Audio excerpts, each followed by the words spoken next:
بہت سارے سوالات موصول ہوئے جن میں پوچھا گیا کہ الصیام کیا ہے۔ تو ان تمام تر سوالات کو مد نظر رکھتے ہوئے آج ہم بات کرتے ہیں الصیام پر کہ الصیام کیا ہے۔ الصیام کے حوالے سے آنے والے سوالات میں جو بات مشترک تھی وہ یہ تھی کہ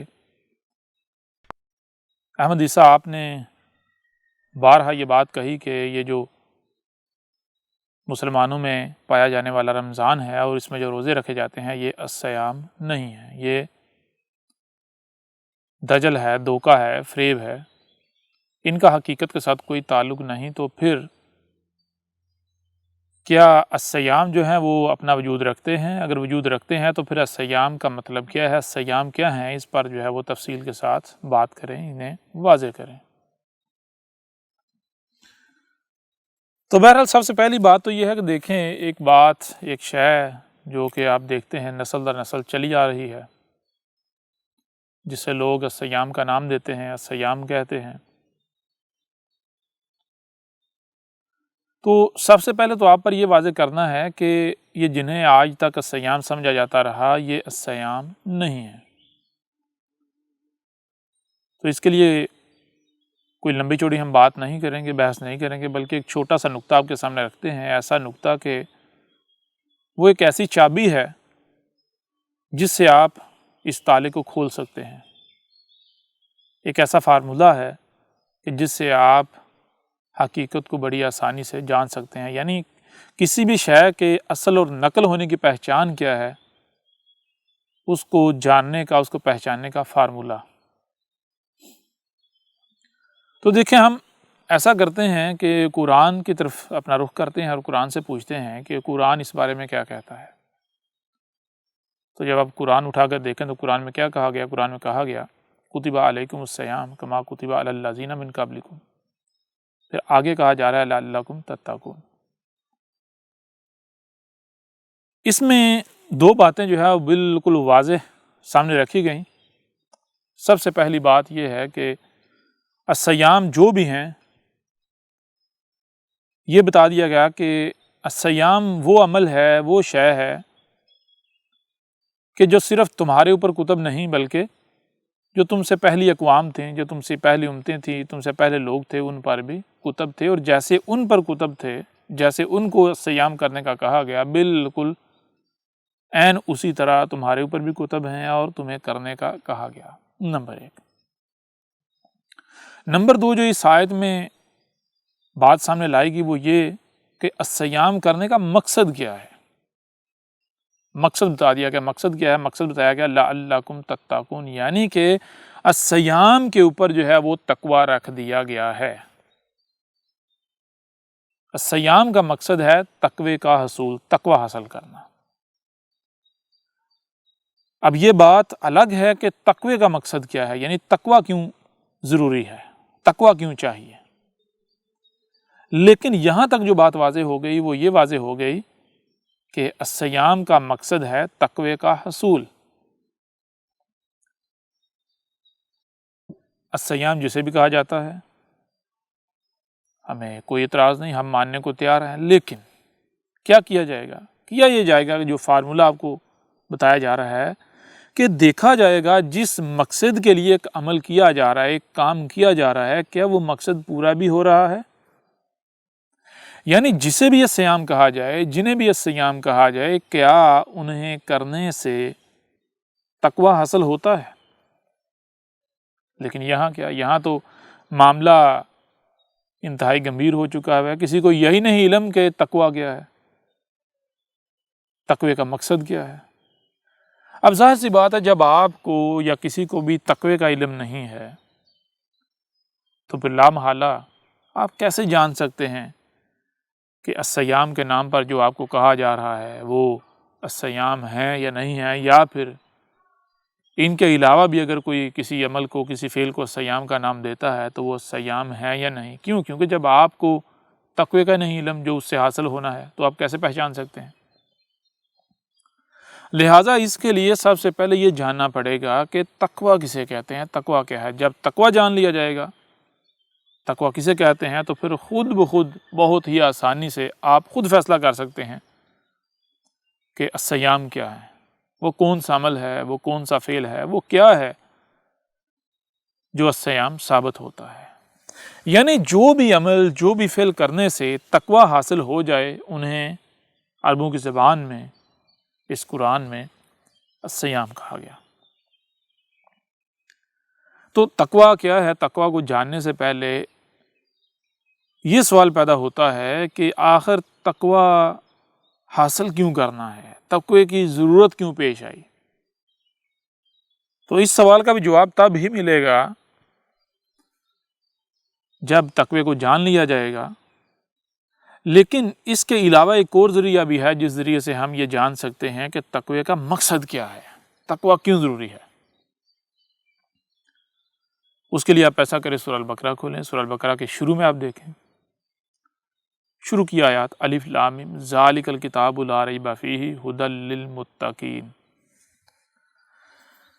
اس آیت میں یہ جو آیات ہیں سورہ البقرہ کی آیت نمبر 1 اور آیت نمبر 2، ان میں یہ کہا جا رہا ہے کہ الف لام میم وہ الکتاب ہے کہ جس میں رائے برابر بھی شک نہیں کہ اس میں ہدایت ہے۔ اور کس طرح ہدایت ہے؟ ایسے ہدایت ہے جیسے کہ اندھے کا ہاتھ پکڑ کے اس کے ساتھ ساتھ چلا جاتا ہے، اس کی رہنمائی کی جاتی ہے۔ جیسے مثال کے طور پر کوئی مشین ہے تو مشین کے اندر پرزہ ہو، پرزے کو کوئی فکر نہیں، کوئی ٹینشن نہیں کہ میں نے کب اور کیا کرنا ہے، بلکہ پرزہ ان تمام تر سوچوں سے، فکروں سے پاک ہے، اور مشین اسے چلا رہی ہے، مشین لمحہ بلمحہ اس کی رہنمائی کر رہی ہے کہ کب اور کتنا کتنا اس نے کیا کیا کرنا ہے۔ تو یہ بتایا جا رہا ہے الف لام میم وہ الکتاب ہے جس میں اس طرح رہنمائی ہے، لیکن یہ رہنمائی کن کے لیے ہے؟ آگے یہ بات بھی واضح کر دی، بتایا کہ یہ رہنمائی ان کے لیے ہے جو کہ متقین ہیں، یعنی جو تقوی والے ہیں، جن کے پاس تقوی ہے۔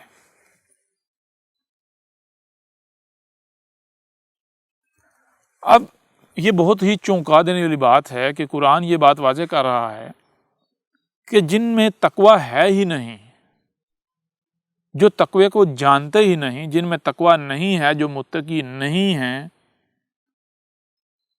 ان کو ہدایت مل ہی نہیں سکتی۔ الکتاب ان کی رہنمائی کرے گی ہی نہیں، ان کو ہدایت دے گی ہی نہیں۔ اور اس کے بعد اگلی آیات آتی ہیں الذین یؤمنون بالغیب ویقیمون الصلاۃ ومما رزقناہم ینفقون، اور اس طرح کے جتنی بھی آیات ہیں۔ تو یہاں یہ چیز آپ کے اوپر بالکل کھل کر واضح ہو گئی کہ اگر آپ میں تقوی نہیں ہے، آپ کے پاس تقوی نہیں ہے، تو پھر آپ کو ہدایت نہیں ملے گی، آپ کو کسی بھی صورت رہنمائی نہیں مل سکتی۔ آپ یہ نہیں جان سکتے کہ الکتاب کیا ہے، آپ یہ نہیں جان سکتے کہ غیب کیا ہے، آپ یہ نہیں جان سکتے کہ صلاۃ کیا ہے، آپ یہ نہیں جان سکتے صلاۃ قائم کیسے کرنی ہے، یا اس کے علاوہ دنیا میں آنے کا مقصد کیا ہے، آپ کچھ نہیں جان سکتے۔ اب ان آیات سے یہ بات واضح ہو گئی کہ تقوی کیوں ضروری ہے۔ تقوی اس لیے ضروری ہے کیونکہ تقوی کے بغیر آپ کی رہنمائی نہیں کی جائے گی، آپ ہدایت حاصل کر ہی نہیں سکتے۔ اب آتے ہیں اس طرف کہ تقوی کیا ہے۔ تو تقوی کو ہم مختلف پہلوؤں سے آپ کے سامنے رکھتے ہیں۔ سب سے پہلے ہم ایسا کرتے ہیں کہ ان الفاظ کو لے لیتے ہیں۔ تقوی بنتا ہے کو سے، کاف واو، دو نقطے والا کاف اور واو۔ اب کاف اور واو یعنی کو کا معنی کیا ہے، اسے اگر آپ نے جاننا ہے تو اس کے لیے ہم آپ کو کہیں گے کہ آپ ایسا کریں، ہماری جو نشست ہے جس میں بتایا گیا کہ زبانی کیسے وجود میں آئی، ان میں حروف تہجی کیسے وجود میں آئی اور حروف تہجی کے معنی کیا ہیں، بہت تفصیل کے ساتھ بتایا گیا۔ آپ اس نشست کو دیکھیں، سنیں۔ جب آپ اس نشست کو سنیں گے، دیکھیں گے، سمجھیں گے تو آپ کے اوپر یہ بات بالکل واضح ہو جائے گی کہ کاف اور واو کو کے معنی کیا ہیں، کیونکہ ان میں حروف تہجی کو بہت ہی تفصیل کے ساتھ ہر پہلو سے کھول کر واضح کیا گیا۔ اب یہاں ہم اتنی تفصیل کے اندر نہیں جائیں گے، لیکن ہم بہت سارے جو کو ہے اس کے معنی آپ کے سامنے رکھتے ہیں۔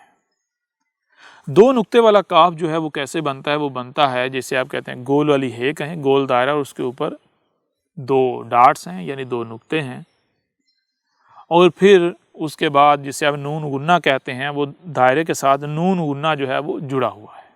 اس کا معنی کیا ہے؟ وہ جو گول والا دائرہ ہے وہ کسی بھی شے کا اظہار کرتا ہے، یعنی وجود کا اظہار کرتا ہے، کوئی بھی وجود، جو بھی شے اپنا وجود رکھتی ہے، اور اس کے اوپر جو دو نقطے ہیں وہ آنکھوں کا اظہار کرتی ہیں، یعنی کہ کسی شے کے اوپر نظر ہونا، توجہ ہونا۔ اور پھر جو نون غنہ ہے اس کا مطلب یہ ہے کہ اس شے کو وہاں سے اٹھا کر آگے لے جا رہا ہے۔ پھر آگے آتا ہے واو۔ واو کا معنی کیا ہوتا ہے؟ وہی گول والا دائرہ اور اس کے ساتھ رے کہتے ہیں جاری ہونے کو، چلنے کو، آگے بڑھنے کو، اور گول والا دائرہ وہی وجود کا اظہار۔ تو واو کا مطلب ہوتا ہے کہ ٹھہرنا نہیں بلکہ آگے جانا ہے۔ جو وجود ہے یا جو شے ہے جس کے لیے واو استعمال کیا جا رہا ہے وہ ٹھہرے نہیں بلکہ وہ آگے جائے، آگے بڑھنا، جسے آپ آسان الفاظ میں اردو میں کہتے ہیں واو کا معنی اور کسے کہتے ہیں؟ اور کہتے ہیں بھائی آگے بڑھنا اور مزید آگے۔ تو کو کا معنی کیا بنتا ہے؟ کو کا معنی یہ بنتا ہے کہ ایک شے جو ہے اس کے اوپر توجہ مرکوز کرنا اور اس کو وہاں سے اٹھا کر آگے جو اس کا مقام ہے وہاں لے کر جانا۔ کب تک لے کر جانا؟ جب تک کہ وہ شے اپنے اصل مقام پر پہنچ نہیں جاتی، یعنی تب تک اس کو آگے لے تب تک یعنی اس کے اوپر غور کرنا، اسے دیکھنا اور آگے لے جانا، اس کو اس کے اصل مقام کی طرف لے کر جانا، جب تک کہ اس کا اصل مقام آ نہیں جاتا تب تک آگے بڑھنا۔ یہ ہے کو۔ یعنی اس کو اگر ہم ایک اور آسان سی مثال سے آپ کے سامنے رکھیں اس کے معنی کو کے، تو وہ کو کے معنی یہ ہیں کہ مثال کے طور پر آپ کوئی بھی شے ہے، آپ دیکھتے ہیں، مثال کی لکڑی کا ٹکڑا ہے، لکڑی ہے، آپ اسے دیکھتے ہیں، آپ چاہتے ہیں کہ میں اس سے کرسی بناؤں، تو آپ کیا کرتے ہیں؟ اب آپ اس لکڑی کے ٹکڑے کے اوپر اپنی توجہ مرکوز کرتے ہیں، لکڑی کے اوپر اس لکڑی کے ساتھ چھیڑ چھاڑ کرنا شروع کر دیتے ہیں، مطلب اس لکڑی کو اب آپ کرسی کی طرف لے کر جانا شروع کر دیتے ہیں۔ کیسے؟ اپنے اوزاروں کے ساتھ، جو آپ کے پاس صلاحیتیں ہیں ان صلاحیتوں کے ساتھ۔ اب جب تک وہ لکڑی کا ٹکڑا کرسی میں تبدیل نہیں ہو جاتا تب تک آپ نے یہ سفر جاری رکھنا ہے۔ جب وہ کرسی میں تبدیل ہو جائے گا تو گویا کہ کیا ہوا؟ وہ لکڑی میں تقوی آ گیا۔ لکڑی میں تقوی آ گیا مطلب لکڑی جو ہے اس نے جو بننا تھا، جو اس کا مقام تھا، جس مقصد کی وہ لکڑی تھی وہ وہاں پہنچ گئی۔ اب وہ لکڑی اس مقصد کو بآسانی پورا کر سکتی ہے جس مقصد کو پورا کرنے کے لیے اسے وجود میں لایا گیا۔ یعنی بالفرض مثال کے طور پر آپ کو بتایا کہ اگر لکڑی کو وجود میں لایا گیا کرسی بنانے کے لیے، تو اب لکڑی میں تقوی لانا ہے۔ تقوی لانے کا مطلب کیا ہے؟ کہ لکڑی کو اس مقام پر لے کے جانا ہے جس مقام پر پہنچ کر لکڑی وہ ذمہ داری، وہ مقصد پورا کر سکے جس مقصد کے لیے اسے وجود میں لایا گیا۔ کیا مقصد ہے؟ مقصد ہے اس کے اوپر بیٹھنا، اور بیٹھنے کے لیے کیا؟ اس کو کرسی بننا پڑے گا۔ تو لہٰذا لکڑی سفر کرے، اس وقت تک سفر کرے جب تک کہ وہ کرسی یعنی بیٹھنے کی شے بن نہیں جاتی۔ جب بیٹھنے کی شے بن جائے گی تو یہ اس میں تقوی آ گیا۔ یہ ہے کو، اسے کہتے ہیں تقوی۔ اسے ہم مثال کے طور پر ایک اور مثال سے سامنے رکھ دیتے ہیں آپ۔ مثال کے طور پر ایک مشین ہے اور پرزہ جو ہے اس سے الگ پڑا ہوا ہے۔ کیوں الگ پڑا ہوا ہے؟ کیونکہ مشین اس پرزے کو قبول نہیں کر رہی، وہ بڑا ہے، وہ فکس نہیں ہو رہا، مشین اسے قبول نہیں کر رہی۔ تو اب کیا کیا جائے کہ پرزہ جو ہے وہ اس مقصد کو پورا کرنے کا اہل بن جائے جس مقصد کے لیے اس پرزے کو وجود میں لایا گیا؟ تو پرزہ تو اس مقصد کو تب ہی پورا کر سکتا ہے جس مقصد کے لیے اسے وجود میں لایا گیا، جب پرزہ وہاں سے اٹھ کر مشین میں جو اس کا مقام ہے اس مقام میں فکس ہو جائے، فٹ ہو جائے۔ جب تک پرزہ مشین سے الگ پڑا ہوا ہے، وہ ایک الگ وجود ہے اور وہ اس مقصد کو پورا نہیں کر سکتا۔ مقصد کو پورا کرنا دور کی بات ہے، وہ جان ہی نہیں سکتا اس کا مقصد کیا ہے، رائے برابر بھی نہیں جان سکتا۔ اور اسی وقت اسے پتا چلے گا اسے کیا کرنا ہے، اس کا مقصد کیا ہے، جب وہ وہاں سے اٹھ کر مشین کا حصہ نہیں بن جاتا، یعنی وہ اپنا آپ مٹا کر مشین نہیں بن جاتا، جو اس کا مقام ہے وہ اس مقام پر قائم نہیں ہو جاتا۔ جب اس مقام پر قائم ہو جائے گا تو پھر آپ جانتے ہیں کہ پرزے نے کیا کرنا ہے، کب کرنا ہے، کتنا کرنا ہے۔ کسی دوسرے کو پرزے کو بتانے کی ضرورت نہیں ہے، نہ ہی خود سے پرزے کو کوئی ٹینشن لینے کی ضرورت ہے، کوئی فکر کرنے کی ضرورت ہے کہ بھائی مجھے کیوں وجود میں لایا گیا، میں نے کیا کرنا ہے۔ بلکہ جب پرزا اس مقام پر فٹ ہو جائے گا تو پھر وہ مشین بن گیا، اور مشین کی ذمہ داری ہے کہ اسے چلائے، کب چلانا ہے، کتنا چلانا ہے، کس لیے چلانا ہے، یہ سب ذمہ داری جو ہے مشین کے اوپر عائد ہو جاتی ہے۔ لہٰذا یہ جو پرزے کا وہاں سے اٹھ کر اپنے مقام پر فکس ہونا ہے، یہ جو عمل ہے، اس کو کہتے ہیں کو۔ یہ ہوتا ہے تقویٰ۔ یعنی تقوی کا مطلب کیا ہے؟ تقوی کا مطلب یہ ہے کہ غور کیجئے گا ذرا، آپ کو اس دنیا میں لایا گیا تو کیوں لایا گیا؟ سب سے پہلے تو آپ یہ غور کریں کہ آپ کیا جانتے ہیں کہ آپ کو دنیا میں کیوں لایا گیا؟ کیا آپ اس مقصد کو پورا کر رہے ہیں جس مقصد کو پورا کرنے کے لیے آپ کو وجود میں لایا گیا؟ تو جب آپ غور کریں گے تو آپ کے اوپر یہ بات بالکل کھل کر واضح ہو جائے گی کہ جس مقصد کے لیے آپ کو لایا گیا وہ مقصد پورا کرنا تو بہت دور کی بات ہے، آپ کو یہی نہیں علم کہ وہ مقصد ہے کیا۔ لہٰذا اب وہ مقصد کیا ہے اور اسے کیسے پورا کرنا ہے، یہ آپ اس وقت تک نہیں جان سکتے، اس وقت تک نہیں کر سکتے جب تک کہ آپ اپنے آپ کو اس مقام پر نہیں لے جاتے جس مقام پر جا کر ہی آپ کی رہنمائی ہوگی، آپ کو ہدایت ملے گی، آپ کے اوپر یہ واضح ہوگا کہ آپ کا مقصد کیا ہے اور آپ اس مقصد کو پورا کر سکیں۔ تو یہ اس وقت آپ جس مقام پر ہیں، جہاں پر ہیں کا مطلب نہیں ہے کہ آپ زمین کے کسی خطے پر ہیں، نہیں، آپ علمی لحاظ سے، آپ عملی لحاظ سے، پریکٹیکل لحاظ سے آپ کہاں پہ اپنا جو ہے وجود رکھتے ہیں، آپ کہاں پر بلانگ کرتے ہیں، کہاں پر اپنا وجود رکھتے ہیں، کہاں پر ہیں۔ یہاں سے آپ نے سفر کر کے وہاں جانا ہے جہاں پر جانے سے ہی آپ کو ہدایت مل سکتی ہے، ہدایت ملے گی۔ یہ جو سفر ہے، اس سفر کو کہتے ہیں کو۔ جب یہ آپ سفر کر لیں گے تو پھر آپ میں کو یعنی تقویٰ آ جائے گا، آپ متقی بن جائیں گے۔ اب وہ کون سا مقام ہے؟ تو اس کے لیے آپ ایسا کریں کہ آپ کو سننے کے لیے کان دیے گئے، یعنی ہم بنیاد سے شروع کرتے ہیں، ہم کہیں ادھر ادھر جو ہے وہ ٹھوکریں نہیں کھاتے،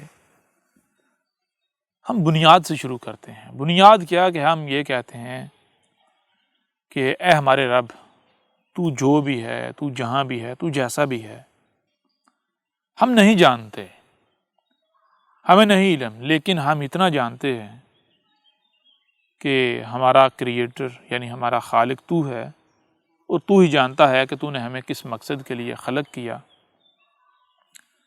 لہٰذا اگر تو نے ہمیں بغیر کسی مقصد کے خلق نہیں کیا تو پھر تو ہی ہے جو ہمارے اوپر واضح کر سکتا ہے کہ ہماری تخلیق کا مقصد کیا ہے۔ لہٰذا تو ہی ہمیں ہدایت دے، تو ہی ہماری رہنمائی کر۔ یعنی مطلب یہ ہے کہ آپ نے اگر ہدایت پانی ہے، اگر آپ ہدایت چاہتے ہیں تو پھر آپ کو اپنے کریٹر، اپنے رب کے آگے سرنڈر کرنا پڑے گا۔ تو اب رب آپ کی کیسے رہنمائی کرے گا؟ اب آپ اپنی ہی تخلیق میں غور کریں کہ سب سے پہلے یہ دیکھیں کہ کیا آپ کا جو کریٹر ہے، آپ کا جو خالق ہے، کیا اس نے آپ کو رہنمائی یا رہنمائی کے لیے کچھ دیا ہے، کوئی ایسی لاٹھی دی کہ جس لاٹھی کو پکڑ کر، جس لاٹھی کے سہارے آپ اس کی طرف بڑھ سکیں، اس کی طرف جا سکیں، اس کے قریب ہو سکیں، آپ ہدایت کی طرف جا سکیں۔ تو حیران کن طور پر جب آپ غور کریں گے تو حیران کن طور پر آپ کے سامنے یہ بات کھل کر واضح ہو جائے گی کہ ہاں، آپ کے رب نے آپ کو ایک ایسی لاٹھی دی ہے کہ جس لاٹھی کے سہارے آپ ہدایت کی طرف جا سکتے ہیں، آپ رب کی طرف جا سکتے ہیں، آپ حق کی طرف، حقیقت کی طرف جا سکتے ہیں۔ اور وہ لاٹھی کیا ہے؟ وہ لاٹھی ہے آپ کو سننے کے لیے کان دیے گئے۔ نہ صرف آپ کو سننے کے لیے کان دیے، بلکہ بہت ساری آوازیں جو ہیں وہ بھی اپنا وجود رکھتی ہیں، ان آوازوں کا بھی وجود دیا۔ تو اب سوال یہ پیدا ہوتا ہے کہ ایک طرف طرح طرح کی آوازیں اپنا وجود رکھتی ہیں، اور دوسری طرف آپ کے خالق نے، آپ کے کریٹر نے، جس نے آپ کو کریٹ کیا ہے، ذرا دیکھیں نا اس نے آپ کو کیسا کریٹ کیا۔ اس نے آپ کو کان لگائے ہیں، یعنی اس نے آپ میں سننے کی، آوازیں سننے کی صلاحیت رکھی ہے۔ تو اس سوال یہ پیدا ہوتا ہے کیوں رکھی ہے؟ پھر صرف یہی نہیں، اب دیکھتے ہیں کہ بہت کچھ ہے جو اپنا وجود رکھتا ہے، اور نہ صرف بہت کچھ اپنا وجود رکھتا ہے ہمارے ارد گرد ہر طرف، بلکہ اس کو دیکھنے کے لیے، انہیں دیکھنے کے لیے ہمیں آنکھیں دی۔ تو بھائی یہ کریٹر نے کیوں دی، خالق نے کیوں لگا کان، آنکھیں کیوں لگا دی ہے؟ یہ تو بات بالکل کھل کر واضح ہو رہی ہے کہ خالق نے اگر آپ کو کان لگائے ہیں، کان آپ کے لیے کریٹ کیے ہیں، بنائے ہیں، آنکھیں بنائی ہیں، تو اس لیے کہ وہ چاہتا ہے کہ آپ سنو اور دیکھو۔ پھر کیا صرف آپ کو سننے اور دیکھنے کی صلاحیتیں دی؟ تو جواب ہے نہیں، بلکہ جو سنائی اور دکھائی دیتا ہے اسے سمجھنے کی بھی صلاحیت دی کہ آپ کیا سن رہے ہیں، کیا دیکھ رہے ہیں، یعنی اسے پروسیس کر کے اسے سمجھنے کی صلاحیت بھی دی، آپ کو عقل بھی دی۔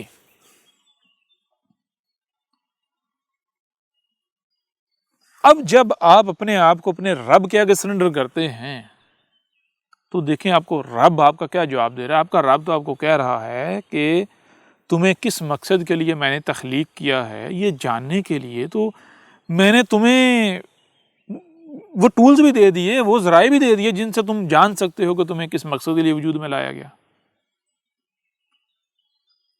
لہٰذا اب کیا کیا جائے؟ ایک بار کسی اور طرف دیکھنے کی بجائے اپنے رب کی طرف دیکھتے ہوئے ان ٹولز کا استعمال کیا جائے، ان آلات کا، یہ جو آلات ہمارے وجود میں نصب ہیں، ان کو استعمال کیا جائے، ان کو استعمال کر کے دیکھ لیا جائے۔ یعنی ان کانوں سے جو بھی سنائی دیتا ہے اسے سنا جائے، ان آنکھوں سے جو بھی دکھائی دے رہا ہے اسے دیکھا جائے، اور نہ صرف سنا اور دیکھا جائے بلکہ سمجھا جائے۔ جب سمجھا جائے گا تو پھر دیکھتے ہیں نتیجہ کیا نکلتا ہے، ہم کہاں جا کر کھڑے ہوتے ہیں، کہاں پہنچتے ہیں۔ تو جب آپ ان آنکھوں کا، ان کانوں کا استعمال کریں گے، عقل کا استعمال کریں گے، یعنی جو بھی آپ کو سنائی دے رہا ہے، جو بھی دکھائی دے رہا ہے، آپ اسے سنیں گے، دیکھیں گے اور سمجھیں گے، تو ایک حیران کن طور پر جو ہے وہ ایک راز آپ کے سامنے آئے گا، ایک حقیقت آپ کے سامنے آئے گی۔ وہ حقیقت کیا ہے کہ آپ کو یہ جو کچھ بھی سنائی اور دکھائی دے رہا ہے، یہ جو کائنات ہے، آپ کو ایک ہی وجود کی صورت میں سامنے آئے گی۔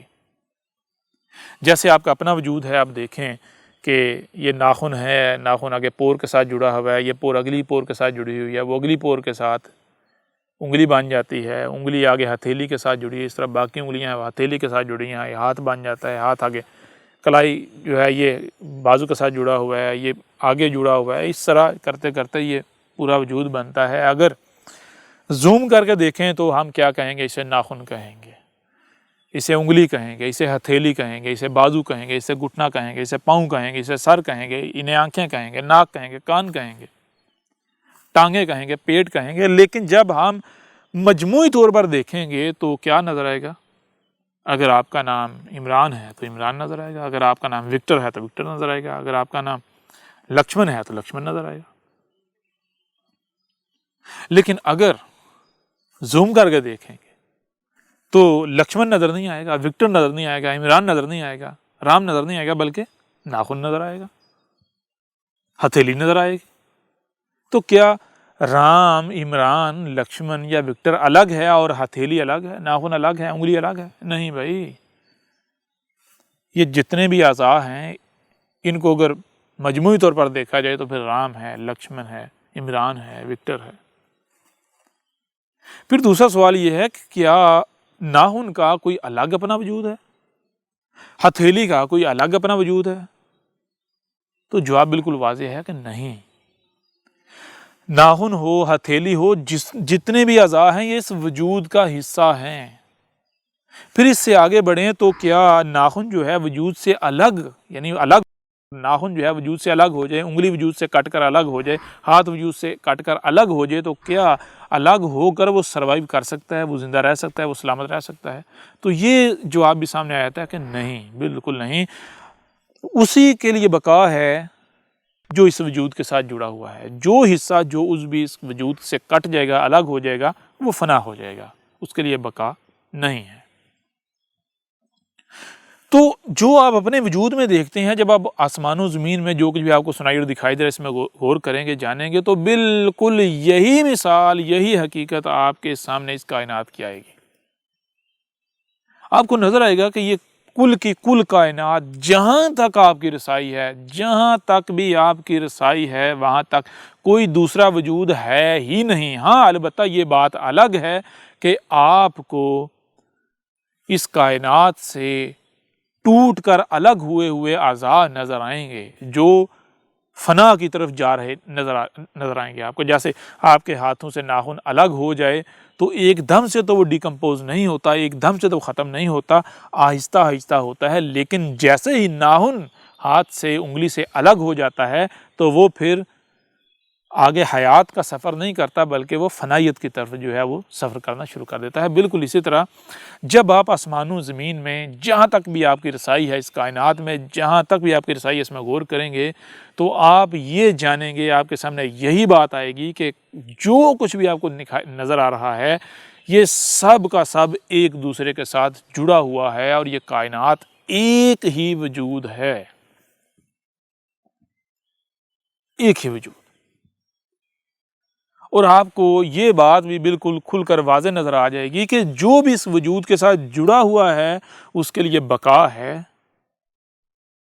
اور جو اس وجود سے کٹا ہوا ہے یا کٹ جاتا ہے، وہ اس کے لیے فنائیت ہے، اور وہ فنا کی طرف جا رہا ہے۔ جیسے مثال کے طور پر زمین سے اگر درخت کو اکھاڑ کر الگ کیا جائے، تو کیا درخت زندہ رہ سکتا ہے، سروائیو کرے گا؟ نہیں، بلکہ درخت فنائیت کی طرف جو ہے اپنا سفر شروع کر دے گا، فنا ہو جائے گا۔ اب جب غور کیا اور یہ بات سامنے آئی، تو میں آپ سے سوال کرتا ہوں کہ کیا آپ بقا کی طرف سفر کر رہے ہیں، یا آپ بھی فنا کی طرف سفر کر رہے ہیں؟ یعنی کیا آپ یہ جو کائنات ہے، یہ جو وجود ہے، اس کے ساتھ جڑے ہوئے ہیں، اس کے ساتھ کنیکٹڈ ہیں، اس کا پارٹ ہیں، اس کا عضو ہیں، یا پھر آپ اس سے الگ ہیں، اس سے کٹے ہوئے ہیں؟ تو تھوڑا سا بھی غور کیا جائے، غور کیا، ہر ایک کو واضح ہے، ہر ایک کے اوپر واضح ہے کہ مجھے تو پتہ ہی نہیں کہ میں کیوں وجود میں لایا گیا، میں تو کائنات سے جڑا تھوڑا ہوں، میں تو کائنات سے کٹا ہوا ہوں، نہ صرف کائنات سے کٹا ہوا ہوں، بلکہ میں تو کائنات کا شریک بنا ہوا ہوں۔ یعنی آپ کے اعمال آپ کے اوپر واضح کر دیتے ہیں کہ آپ پارٹ آف یونیورس ہیں، یا پھر آپ اینمی آف یونیورس ہیں، آپ کائنات کا حصہ ہیں، اس کے ساتھ جڑے ہوئے ہیں، یا پھر آپ کائنات کے سے کٹ کر اس کے دشمن بنے ہوئے ہیں، دشمنی کر رہے ہیں۔ آپ کے اعمال آپ کے اوپر واضح کر دیتے ہیں۔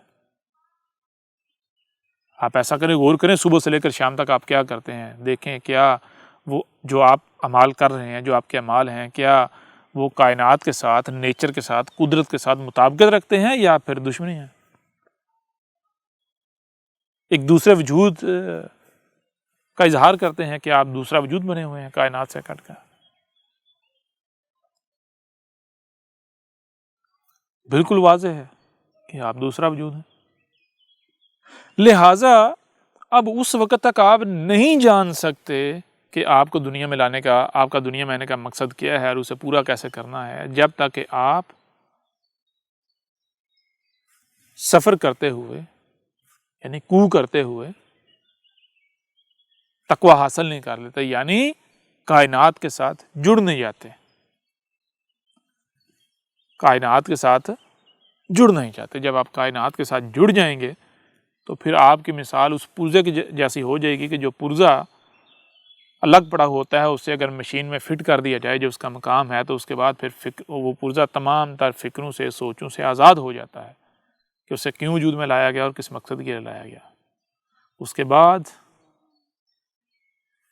اس نے کیا کرنا ہے، کب کرنا ہے، کتنا کرنا ہے، کیوں کرنا ہے، کس لیے کرنا ہے، وہ تمام تر ذمہ داری اس مشین پر عائد ہو جاتی ہے جس کا وہ حصہ تھا، اور پھر مشین آسان طریقے سے اس سے وہ ذمہ داری لیتی ہے۔ اور اگر بالفرض پرزا اگر مشین کا حصہ ہے اور مان لیا جائے اگر وہ کوئی غلط کام کرتا ہے، غلط عمل کرتا ہے مشین کے اندر رہتے ہوئے، تو اس کے اوپر بلیم نہیں آئے گا، بلکہ مشین اسے چلا رہی ہے، یہ تو مشین کے اوپر آئے گا۔ تو مشین کیا اسے غلط طرف لے کر جائے گی، غلط چلائے گی؟ سوال ہی پیدا نہیں ہوتا۔ اگر وہ غلط ہو بھی اور غلط کرے گا بھی تو ذمہ داری اس کے اوپر نہیں آئے گی، ذمہ داری مشین کے اوپر آئے گی۔ پھر ایک دوسرے پہلو سے ہم اسی بات کو آپ کے سامنے رکھتے ہیں۔ مثال کے طور پر سوال یہ پیدا ہوتا ہے کہ بھائی ہم کیوں کائنات کے ساتھ جڑے ہیں؟ اگر ہم نہیں جڑیں گے تو ہمارا نقصان کیا ہے؟ تو ہم اس کو کائنات سے، یعنی کہ کائنات کی نظر سے یا کائناتی نظر سے آپ کے سامنے بعد میں رکھتے ہیں۔ پہلے ہم آپ کے جو نسل در نسل چلے آنے والے عقائد و نظریات ہیں، ان عقائد و نظریات کی بنیاد پر آپ کے سامنے رکھ دیتے ہیں۔ مثال کے طور پر آپ یہ بتائیں کہ جسے آپ اپنا گاڈ، اللہ، ایشور کہتے ہیں، جسے بھی آپ اپنا خالق کہتے ہیں، مانتے ہیں، کیا آپ دن رات یہ نہیں کہتے کہ اگر ہم نے اپنے خالق کی، اپنے مالک کی، اپنے رب کی، اپنے اللہ کی نافرمانی کی تو وہ ہمیں سزا دے گا؟ کیا آپ یہ نہیں کہتے؟ کیا آپ دن رات یہ نہیں کہتے کہ ہم نے اپنے خالق کی، اپنے مالک کی، اپنے الہ کی، اپنے رب کی، اپنے آقا کی نافرمانی نہیں کرنی، ہم نے اس کی فرمانبرداری کرنی ہے؟ کیا آپ یہ نہیں کہتے؟ جب آپ یہ کہتے ہیں، یہ دم بھرتے ہیں، تو پھر آپ ذرا یہ غور کریں کہ آپ کا خالق، آپ کا رب ہے کون؟ آپ کا مالک ہے کون؟ مالک تو وہی ہوگا جو آپ کا کریٹر ہے۔ تو آپ کا کریٹر، آپ کا بنانے والا ہے کون؟ آپ کو رزق دینے والا ہے کون؟ آپ کو زندہ رکھنے والا ہے کون؟ تو جب آپ غور کریں گے تو آپ کے اوپر یہ بات روز روشن کی طرح عیاں ہو جائے گی کہ آپ کا کریٹر کوئی ایسی ذات، کوئی ایسی ہستی نہیں ہے کہ جس کو آپ نے اپنے تصورات میں بسایا ہوا ہے، بلکہ آپ کا کریٹر، یہی کائنات آپ کے سامنے آئے گی۔ آپ غور کر کے تو دیکھیں، آپ کا رازق، یہی کائنات آپ کے سامنے آئے گی، الرقیب، یہی کائنات آپ کے سامنے آئے گی۔ ہر لحاظ سے آپ کا خالق و مالک، یہی کائنات آپ کے سامنے آئے گی۔ اس کائنات کے علاوہ کوئی سامنے آنا تو دور کی بات ہے، سامنے تب آئے گا جب کوئی وجود ثابت ہوگی۔ اس کائنات کے علاوہ دوسرا وجود ثابت ہی نہیں ہوتا۔ اس کائنات کے علاوہ کوئی دوسرا وجود ثابت ہی نہیں ہوتا۔ تو جب کائنات ہی اللہ، ایشور، گاڈ ثابت ہوتی ہے، خالق و مالک ثابت ہوتی ہے، تو پھر ہم نے تو نہیں کہا، احمد عیسیٰ نے تو نہیں کہا کہ بھائی خالق کی نافرمانی کرو گے تو خالق سزا دے گا، خالق کی فرما برداری کرنی ہے۔ یہ احمد عیسیٰ نے تو نہیں کہا، آپ خود نہیں کہہ رہے۔ آپ خود نہیں کہہ رہے کہ خالق کا دیا ہوا ٹائم خالق کے لیے استعمال کرنا ہے۔ ہمیں وجود میں لایا ہے ہمارے خالق نے، تو ہمیں وہی کرنا ہے جس مقصد کے لیے ہمارے خالق نے، ہمارے رب نے ہمیں وجود دیا ہے۔ ہمیں ٹائم دیا ہے تو ہم نے وہی کرنا ہے، اس ٹائم کو وہاں اور ویسے ہی استعمال کرنا ہے جہاں اور جیسے استعمال کرنے کے لیے، جس مقصد کے لیے ہمارے خالق نے ہمیں یہ ٹائم دیا ہے۔ آپ خود نہیں کہہ رہے۔ تو جب کائنات آپ کا رب ثابت ہوتی ہے، الہ ثابت ہوتی ہے، گاڈ ثابت ہوتی ہے، اللہ ثابت ہوتی ہے، ایشور ثابت ہوتی ہے، تو پھر کائنات سے کٹنا ہے، کائنات کے ساتھ دشمنی کرنی ہے، یا پھر کائنات کے ساتھ جڑنا ہے؟ اگر پھر بھی آپ دشمنی کریں گے تو کیا پھر کائنات آپ کو سزا نہیں دے گی؟ ایک چھوٹی سی مثال میں آپ کے سامنے رکھتا ہوں کہ آپ غور کیوں نہیں کرتے؟ غور کریں ذرا۔ آپ کو آپ کے آباء و اجداد نے کہا کہ اگر اللہ کی نافرمانی کی جائے گی تو اللہ جو ہے وہ سزا دیتا ہے، اللہ عذاب دیتا ہے۔ کیا ہے اللہ کی نافرمانی؟ جو نمازیں نہیں پڑھتا وہ اللہ کا نافرمان ہے، جو روزے نہیں رکھتا وہ اللہ کا نافرمان ہے، جو حج نہیں کرتا استطاعت ہونے کے باوجود وہ اللہ کا نافرمان ہے. یہی کہتے ہیں نا. میں آپ سے سوال کرتا ہوں، 14 صدیاں گزر گئی جو آپ خود کو مسلمان کہلوانے والے ہیں، 14 صدیوں میں دنیا میں کتنے بے نمازی ایسے ہیں کہ جو تڑپ تڑپ کے مر رہے ہیں، تڑپ تڑپ کے مرتے رہے آج تک؟ کتنے ہیں ایسے؟ نمازیں نہ پڑھنے کی وجہ سے کن کو سزا ملی؟ کس کو سزا ملی؟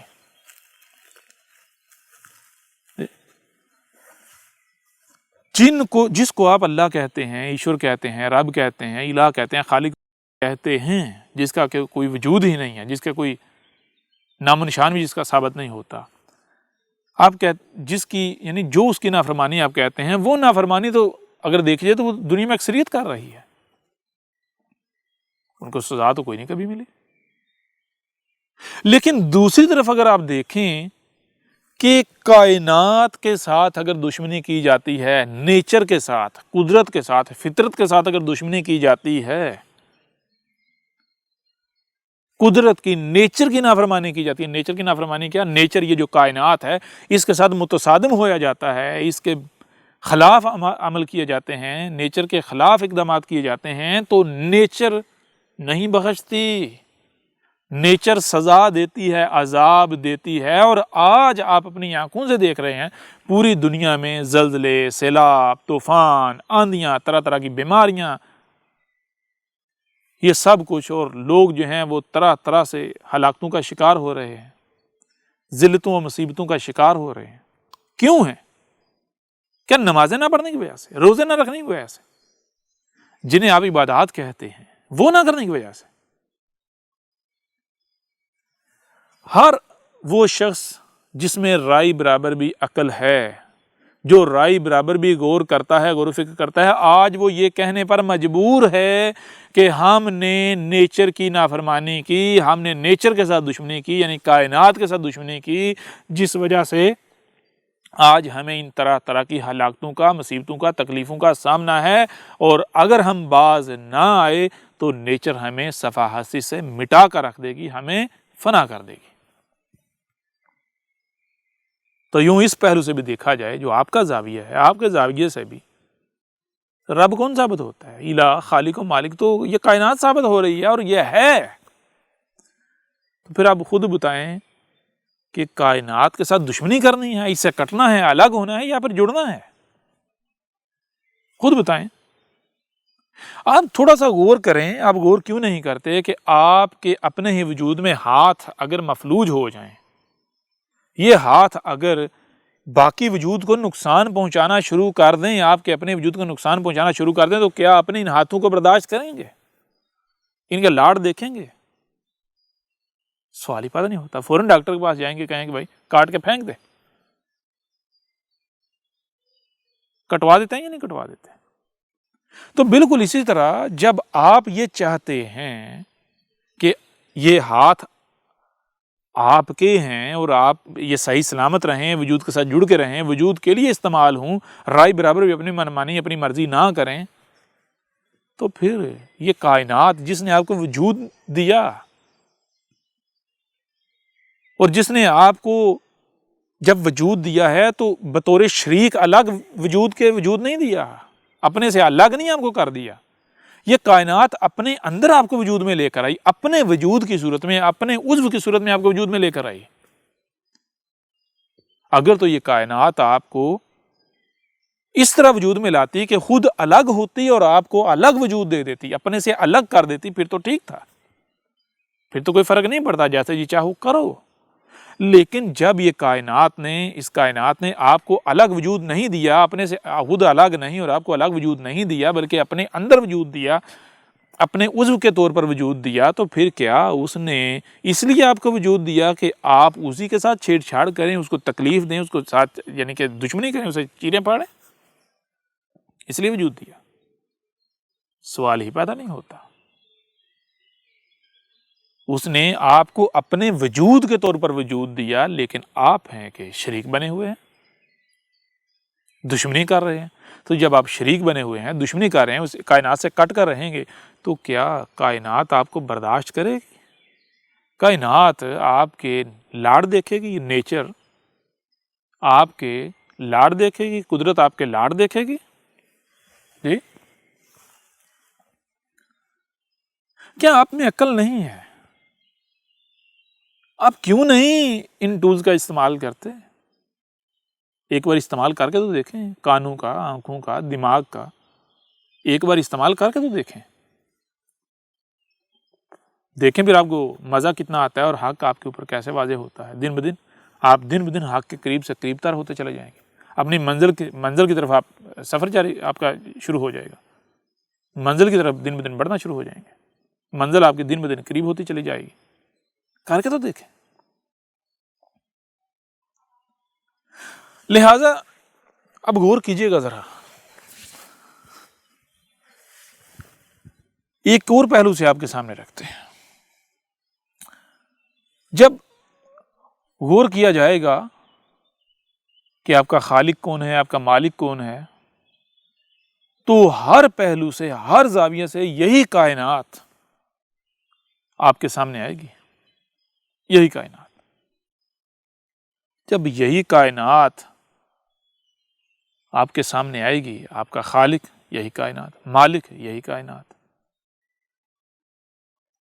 تو پھر آپ اگر اس کائنات سے کٹتے ہیں، اس کائنات سے دشمنی کرتے ہیں، تو کہاں جائیں گے؟ کیا کائنات سے بچ پائیں گے؟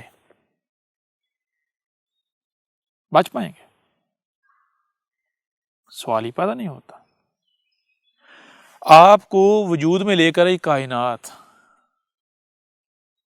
اس سے آگے آپ کو کائنات کہاں لے کر جائے گی؟ کیا آپ کے اختیار میں ہوگا؟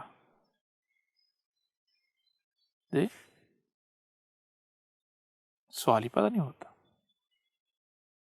اس وقت آپ کے پاس اختیار ہے کہ آپ کائنات کے ساتھ جڑ کے کائنات بن جائے، اور کائنات کیا؟ کائنات تو سبحان ہے، کائنات کو عیب کو پسند نہیں کرتی۔ یہ جتنے عیوب آپ کو نظر آئے، یہ کائنات کے پیدا کردہ نہیں ہے، کائنات کے کیے ہوئے نہیں ہے، یہ آپ کے اپنے ہاتھوں کی کمائی ہے۔ آپ فساد کر رہے ہیں، آپ تباہی مچا رہے ہیں۔ اگر آپ کائنات سے کٹتے ہیں تو آپ اس کائنات سے نکل کر کہیں نہیں جا سکتے، رہنا آپ نے اسی کائنات میں ہے، اور کائنات نہیں آپ کو آگے لے کر جانا ہے۔ آگے آپ کو کیا بناتی ہے پھر؟ اگر کوئی یہ کہتا ہے کہ ہم مر کر مٹی اور ہڈیاں ہو جائیں گے،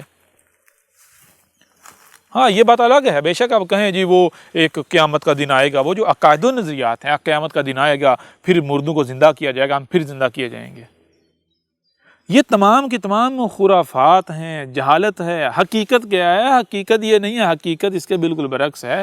حقیقت کیا ہے؟ حقیقت یہ ہے کہ آپ کو جیسے اس بشری صورت میں وجود میں لایا ہے، تو جب آپ کی ڈیتھ ہوتی ہے، وفات ہوتی ہے، تو وفات ہو کر آپ مر کر مٹی اور ہڈیاں نہیں ہو جاتے، بلکہ آپ کو آگے نئی صورت میں وجود دیا جاتا ہے۔ کائنات آگے نئی صورت میں آپ کو وجود میں لاتی ہے۔ جب وہ آپ لمٹ پوری کر لیتے ہیں تو پھر اس کے آگے آپ کو اگلے سٹیج پر کائنات لے جاتی ہے۔ جب وہ لمٹ پوری کر لیتے ہیں، اس سے آگے آپ کو لے جاتی ہے۔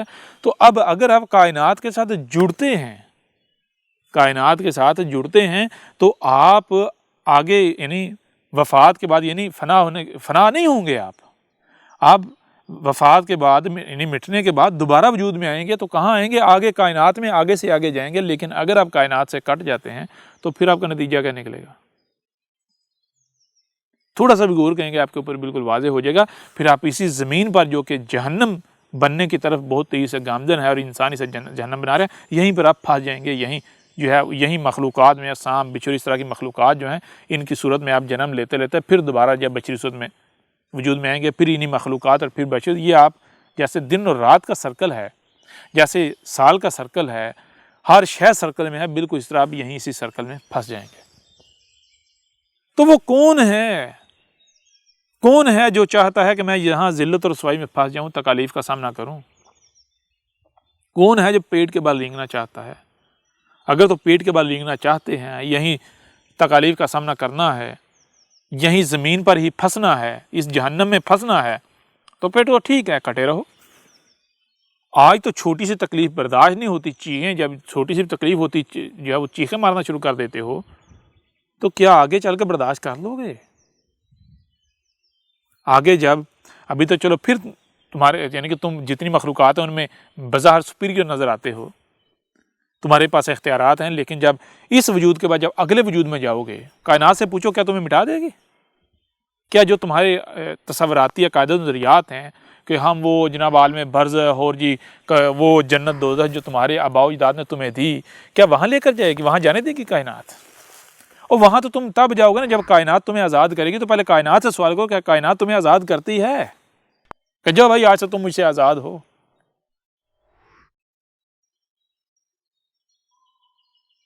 غور تو کرو ذرا، اس پہلو سے بھی آپ دیکھیں گے، تھوڑا سا بھی غور کریں گے تو آپ کے اوپر یہ بات بالکل کھل کر واضح ہو جائے گی کہ ہر لحاظ سے آپ کا فائدہ، آپ کی بقا اسی میں ہے کہ آپ کائنات کے ساتھ جڑ جائیں، کائنات کے ساتھ جڑیں۔ تو یہ جو کائنات کے ساتھ جڑنے کا سفر ہے اسے کہتے ہیں قو، اور جب بندہ کائنات کے ساتھ جڑ جاتا ہے تو اسے کہتے ہیں تقویٰ۔ یہ ہے تقوی کا نام۔ اب کیسے جڑنا ہے، تقویٰ کیسے آتا ہے، اس کے اوپر بات کرتے ہیں، لیکن اس کے اوپر بات کرنے سے پہلے ایک چھوٹی سی بات آپ کے سامنے مزید رکھ دیتے ہیں۔ استاد کی طرف سے سوال آیا، اسے یہاں ایڈ کرتے ہوئے آگے بڑھتے ہیں۔ اور یہ سوال زیادہ تر ان لوگوں کی طرف سے آیا کہ جو اپنے آپ کو ملحد کہتے ہیں اور سائنس کے متوالے ہیں، سائنس سائنس سائنس کہتے ہیں۔ وہ کہتے ہیں کہ احمد عیسیٰ صاحب، آپ کہتے ہیں کہ انسان جو ہے وہ آگے خلق جدید، یعنی مار کر مٹی اور ہڈیاں ختم نہیں ہو جاتا، بلکہ خلق جدید، نئی مخلوقات میں کنورٹ ہو جاتا ہے آگے۔ تو اس کی آپ کوئی دلیل فراہم کریں، کوئی سائنٹیفک دلیل دیں کہ واقعتاً ایسا ہوتا ہے۔ اور ساتھ میں وہ ایک اعتراض کوٹ کرتے ہیں، وہ اعتراض یہ کوٹ کرتے ہیں، وہ کہتے ہیں کہ سائنس نے یہ پروو کر دیا ہے کہ جب بندہ مرتا ہے، ڈیکمپوز ہوتا ہے، تو اس سے وہ کیڑے سے سنڈیاں سی بنتی ہیں، وہ تو بنتی نظر آتی ہیں، لیکن جو آپ کہتے ہیں یہ سانپ، یہ بچھو، یہ جو مخلوقات زمین پر یہ انسانوں کی ہی حالتیں ہیں، یہ سائنس ہمیں نہیں بتاتی۔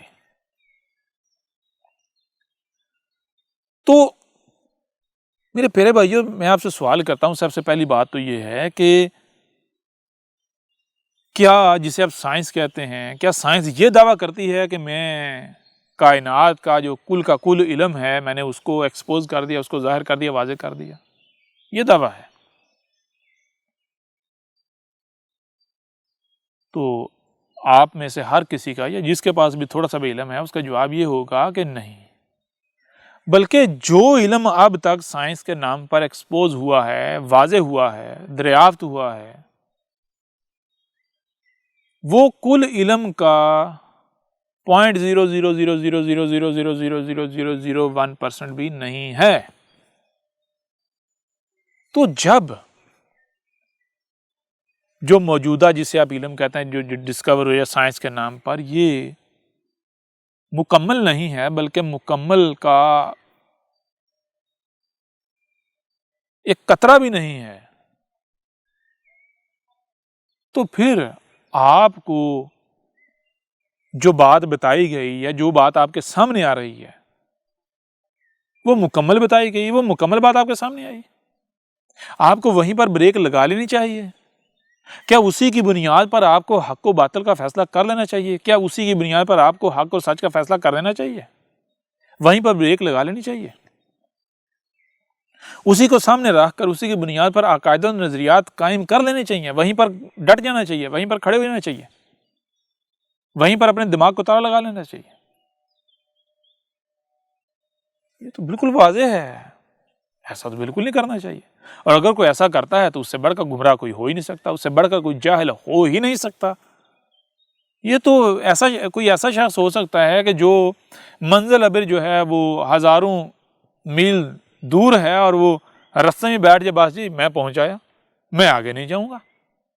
کیوں آگے نہیں جاؤں گا؟ بھائی آگے نہیں، اب راستہ ختم ہو گیا، منزل آ گئی۔ گدھے کے بچے، تو اپنی بات کو سچا تو ثابت کر، کیسے منزل آ گئی؟ راستہ تو ابھی آگے جا رہا ہے۔ تو اس وقت تک چل جب تک کہ تیرے آگے حد نہیں آ جاتی، راستہ بند نہیں ہو جاتا کہ اس کے آگے آپ جا ہی نہیں سکتے. تو آپ نے جہاں بریک لگائی ہے کیا یہ حد آ گئی ہے؟ تو جواب بالکل واضح ہے نہیں. تو میرے پیارے بھائیو، یہ سب سے پہلی بات تو یہ ہے کہ اگر آپ یہ کہتے ہیں کہ احمد عیسیٰ صاحب یہ جو مخلوقات ہیں، نہیں جی یہ انسان کی حالتیں نہیں ہیں، ہاں وہ سنڈیاں تو بنتی ہم نے دیکھی ہیں لیکن یہ نہیں بنتے دیکھے، تو اس کا مطلب یہ نہیں ہے، قطعاً یہ نہیں ہے کہ آپ سچے ہو گئے اور احمد عیسیٰ جو ہے وہ غلط ہو گیا. نہیں، بلکہ آپ اپنی سائنس کو لیں تو آپ کی سائنس آپ کو کیا بتاتی ہے. آپ سائنسی بھی تو بن کے دکھائیں نا. آپ تو سائنسی بھی نہ بنتے، آپ کی تو یعنی کوئی بنیاد تو آپ اپنے نیچے رکھتے ہی نہیں ہیں. آپ کم از کم سائنسی بنے. اب سائنس کیا کہتی ہے ذرا یہ غور کیجیے گا. سائنس کہتی ہے کہ یہ جو کچھ بھی آپ کو سنائی اور دکھائی دے رہا ہے یہ کل کا کل نہیں ہے. بہت کچھ ایسا ہے کہ جو ان کانوں سے سنائی نہیں دیتا، جو ان آنکھوں سے دکھائی نہیں دیتا. تو جو ان آنکھوں سے سنائی اور دکھائی نہیں دیتا اسے آپ سمجھ کیسے سکتے ہیں؟ ٹھیک ہے نا. سائنس یہ کہتی ہے، یعنی سائنس یہ کہتی ہے کہ جو ویزیبل ہے یہ کل کا کل نہیں ہے، بلکہ اس کے برعکس بہت کچھ ایسا ہے اس کی حد بھی تعین نہیں کی جا سکتی جو کہ انویزیبل ہے، پوشیدہ ہے، چھپا ہوا ہے، جو نظر نہیں آتا.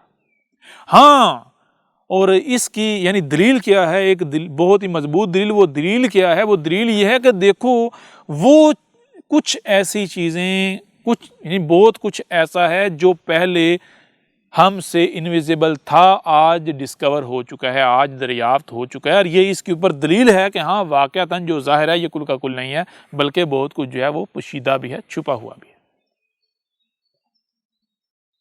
کیسے؟ مثال کے طور پر آج جنہیں آپ ریڈیو ویوز کہتے ہیں، کیا کل تک جب آپ کہتے ہیں کہ یہ سائنس نہیں تھی، انسان پتھر کے دور میں تھا، کیا تب تک کسی کو علم تھا ان کا؟ نہیں تھا نا علم. لیکن کیا تب یہ ویوز ایگزسٹ نہیں کرتی تھی؟ آج سے پہلے کسی کو ساؤنڈ ویوز کا علم تھا؟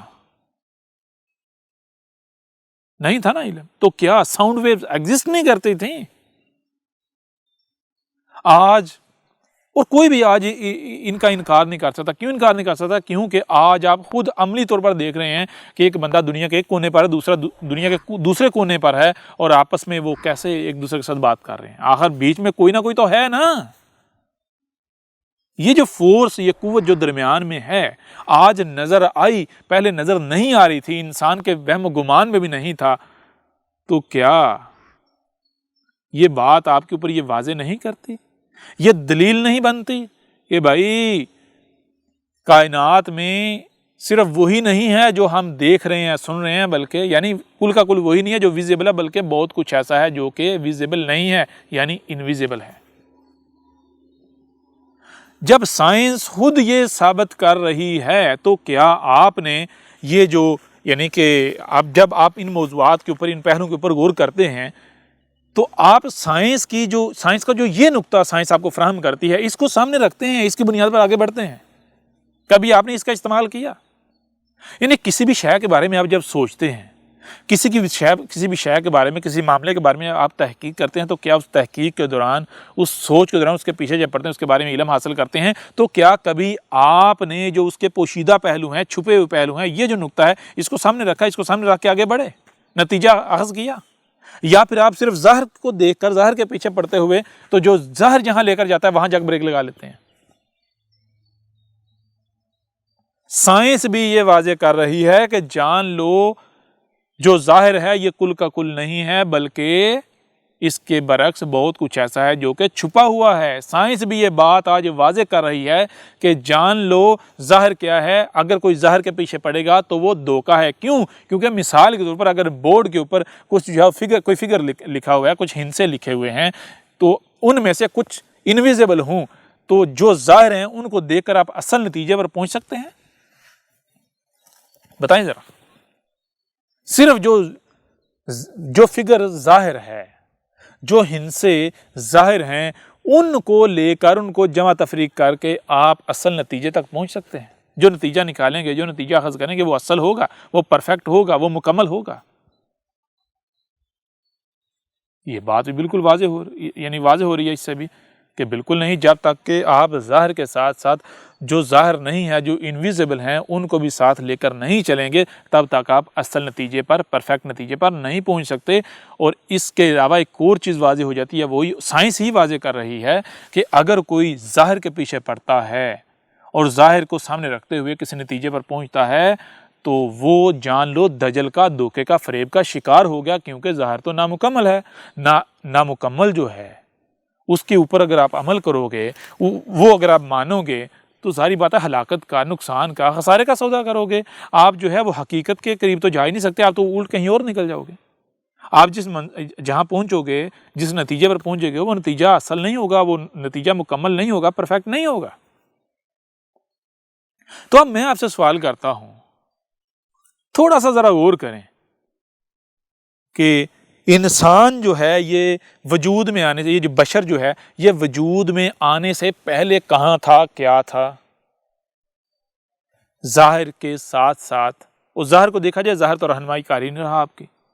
تو کیا جو پوشیدہ، جو باطن ہے، جو چھپا ہوا ہے، چھپا ہوا نقطہ ہے، چھپے ہوئے پہلو ہیں، ان کو آپ نے سامنے رکھا ہے، ان کو جانا ہے؟ جانیں گے آپ خاک، آپ کے پاس ایسے ٹولز ہی نہیں ہیں کہ آپ جو پوشیدہ اسے دیکھ سکیں، اسے جان سکیں. تو پھر جو ہے موت کے بعد یہ جسم آگے کہاں جائے گا، اس سے کیا بنے گا، کائنات کہاں لے کر جائے گی؟ کیا ظاہر کے ساتھ آپ نے جو پوشیدہ پہلو ہے، جو پوشیدہ نقطہ ہے، اس کو سامنے رکھا؟ جو پوشیدہ پہلو ہیں، جو انویزیبل معاملات ہیں، انویزیبل جو مراحل ہیں، ان کو دیکھ لیا، ان کو جان لیا اور آپ نتیجے پر پہنچے؟ اگر تو آپ نے ظاہر کے ساتھ ساتھ باطن یعنی جو چھپا ہوا ہے، ان مراحل کو بھی، جو چھپا ہوا ہے اس کو بھی سامنے رکھا ہے اور آپ اس نتیجے پر پہنچے ہیں، تو بالکل ٹھیک ہے، احمدی صاحب کے ساتھ ہے، احمدی صاحب کی بات ماننے کو تیار ہے. لیکن اگر آپ صرف ظاہر کی بنیاد پر چل رہے ہیں، باطن کا آپ کو علم ہی نہیں ہے، تو پھر جہاں پر آپ کھڑے ہیں آپ کی کوئی بنیاد ہے؟ آپ حق پر کھڑے ہیں یا باطل پر کھڑے ہیں؟ بتائیں ذرا. کیا پھر آپ دجل کا، فریب کا، دھوکے کا شکار نہیں ہیں؟ یہ سائنس سے ثابت کر رہا ہے احمدی صاحب، آپ ہی کی سائنس سے. یا تو یہ کہیں نہیں جی سائنس کہتی ہے جو کچھ ظاہر ہے یہی کل کا کل ہے. اگر تو سائنس یہ ثابت کرتی ہے کل کا کل تو ٹھیک ہے، آپ سچے. لیکن اگر سائنس ہی یہ ثابت کر رہی ہے کہ جان لو یہ جو کچھ تمہیں ظاہر نظر آ رہا ہے یہ کل کا کل نہیں ہے، بلکہ اس کے برعکس بہت کچھ ایسا ہے جو انویزیبل ہے، جو ظاہر نہیں ہے، چھپا ہوا ہے، باطن ہے.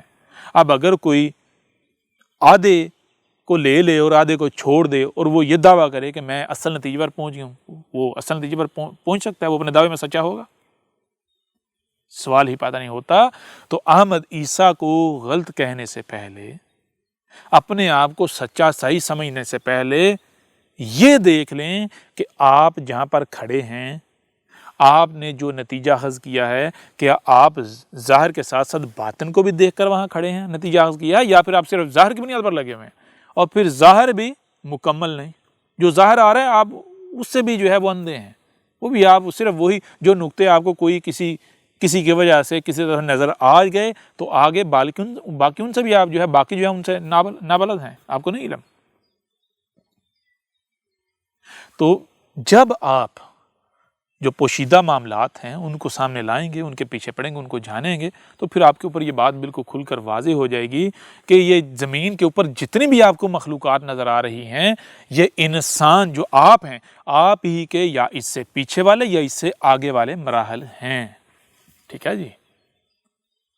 اور دنیا کی کوئی طاقت رد نہیں کر سکتی، اسے غلط ثابت نہیں کر سکتی. اس کو ایک اور پہلو سے بھی سمجھا جا سکتا ہے بہت ہی آسانی سے، لیکن اس کے لیے بندے کو تھوڑا ہائی لیول پر آنا پڑے گا، اوپری لیول پر آنا پڑے گا. وہ کیا؟ آپ ایسا کریں کہ آپ سائنس کے دعوے کرتے ہیں نا، تو آپ جانیں یہ جو میٹر ہے اس کی حقیقت کیا ہے. جب آپ اس کو پیچھے لے کر جائیں گے تو کیا سائنس خود یہ بات ماننے پر مجبور نہیں ہے کہ نتھنگنیس سے جو ہے وہ یہ سب جو ہے وجود میں آیا ہے. یعنی کہ یہ جو میٹر ہے، جو کچھ بھی آپ کو نظر آ رہا ہے، آپ اس کو پیچھے سے پیچھے لے کر جائیں گے تو یہ نتھنگنیس میں چلے جائے گا. جب نتھنگنیس میں جائے گا تو وہاں کیا ہے؟ کیا نتھنگنیس 2 وجود ہیں، 4 وجود ہیں، 6 وجود ہیں، یا جو ایک ہے وہ بھی زیرو میں نظر آتا ہے؟ تو اور پھر اس کی پراپرٹیز کیا ہیں؟ جب اس میں غور کریں گے تو آپ کو پتہ چل جائے گا اس کی پراپرٹیز کیا ہیں.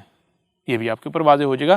اس بنیاد پر بھی آپ دیکھیں گے تو آپ کے اوپر یہ بات بالکل کھل کر واضح ہو جائے گی کہ نہ صرف اس کائنات میں تمام کی تمام مخلوقات، ہر چیز جو ہے وہ آپس میں کنیکٹڈ ہے، جڑی ہوئی ہے، یہ ایک ہی وجود ہے. بلکہ یہ جتنی مخلوقات آپ کو نظر آ رہی ہیں زمین کے اوپر، یہ آپ ہی کے یا تو اس سے پیچھے کے مراحل ہیں، سٹیجز ہیں، یا پھر اس سے آگے کی سٹیجز ہیں، آگے کے مراحل ہیں. یہ ہے حقیقت، اور دنیا کی کوئی طاقت اس کا رد نہیں کر سکتی. اب بڑھتے ہیں آگے اور واپس اپنے موضوع کی طرف آتے ہیں. بات ہم یہ کر رہے تھے کہ یہ بات ہر لحاظ سے، ہر پہلو سے واضح ہو گئی کہ یہ جو کائنات ہے یہی الہ ہے، یہی خالق ہے، کریٹر ہے، ایشور کہیں، جو بھی نام آپ دیں. اور اگر آپ اس کے ساتھ دشمنی کریں، اس سے کٹیں گے تو آپ ہلاکت کا سودا کریں گے. آپ کے ساتھ کیا ہوگا؟ ابھی جو پیچھے بات ہوئی ہے اس سے بھی آپ کے اوپر بالکل کھل کر واضح ہو جاتا ہے. اگر آپ کائنات سے کٹیں گے تو اس سے آگے پھر آپ کے ساتھ کیا ہوگا؟ آج چھوٹی سی تکلیف ہوتی ہے، آپ برداشت نہیں کر سکتے، اور اگر اس بشری وجود کے بعد آپ آگے سانپ، بچھو، اس طرح کی مخلوقات کی صورت اختیار کر گئے تو وہ زندگی کیسی ہے؟ ذرا غور کریں. کیا آپ اسے پسند کرتے ہیں؟ آج آپ آنکھیں بند کر لیں، اس سے کوئی فرق نہیں پڑے گا.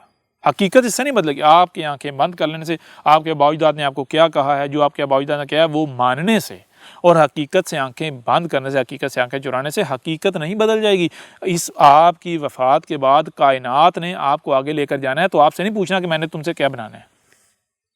آپ کی اجازت لے کر اس نے آپ کو نہیں بنانا ہے، بلکہ وہی بنانا ہے اس وقت جو آپ اپنے آپ کو بنا رہے ہو آگے کے لیے. ٹھیک ہے نا؟ اگر آپ کائنات کے ساتھ جڑو گے تو آپ آگے بھی بہتری کی طرف جاؤ گے، اور اگر آپ کائنات سے کٹو گے، نیچر سے کٹو گے، تو پھر آپ آگے بھی ہلاکت کی طرف، تباہی کی طرف جو ہے وہ جاؤ گے، فنائیت کی طرف جاؤ گے.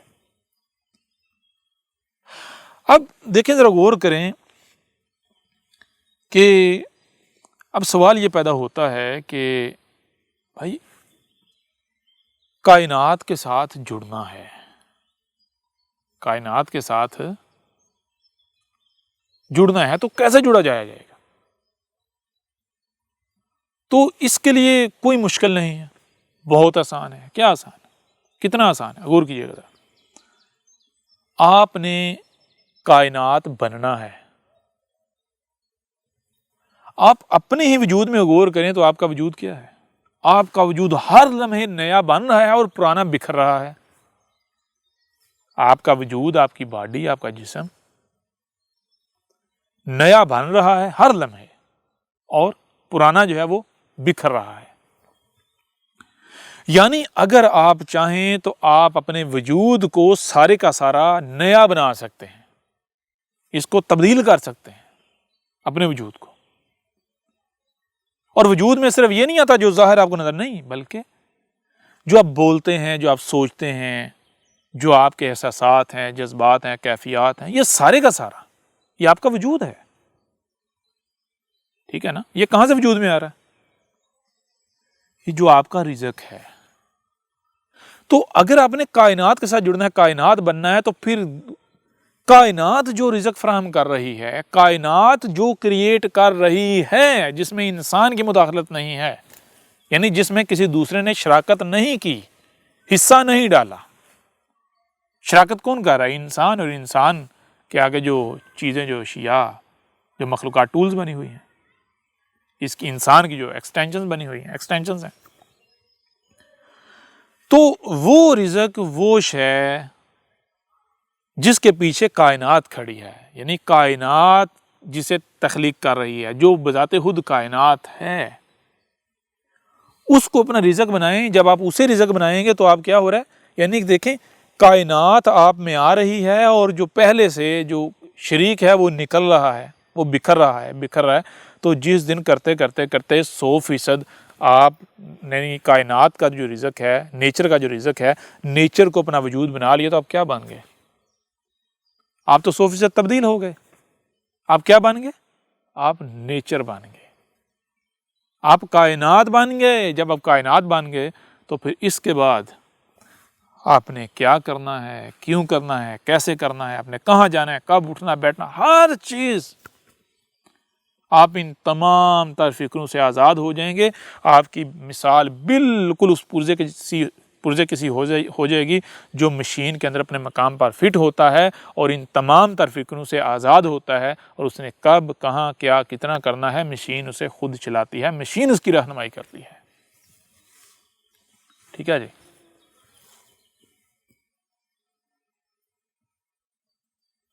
یہ ہے تقویٰ۔ تقویٰ کیا ہے؟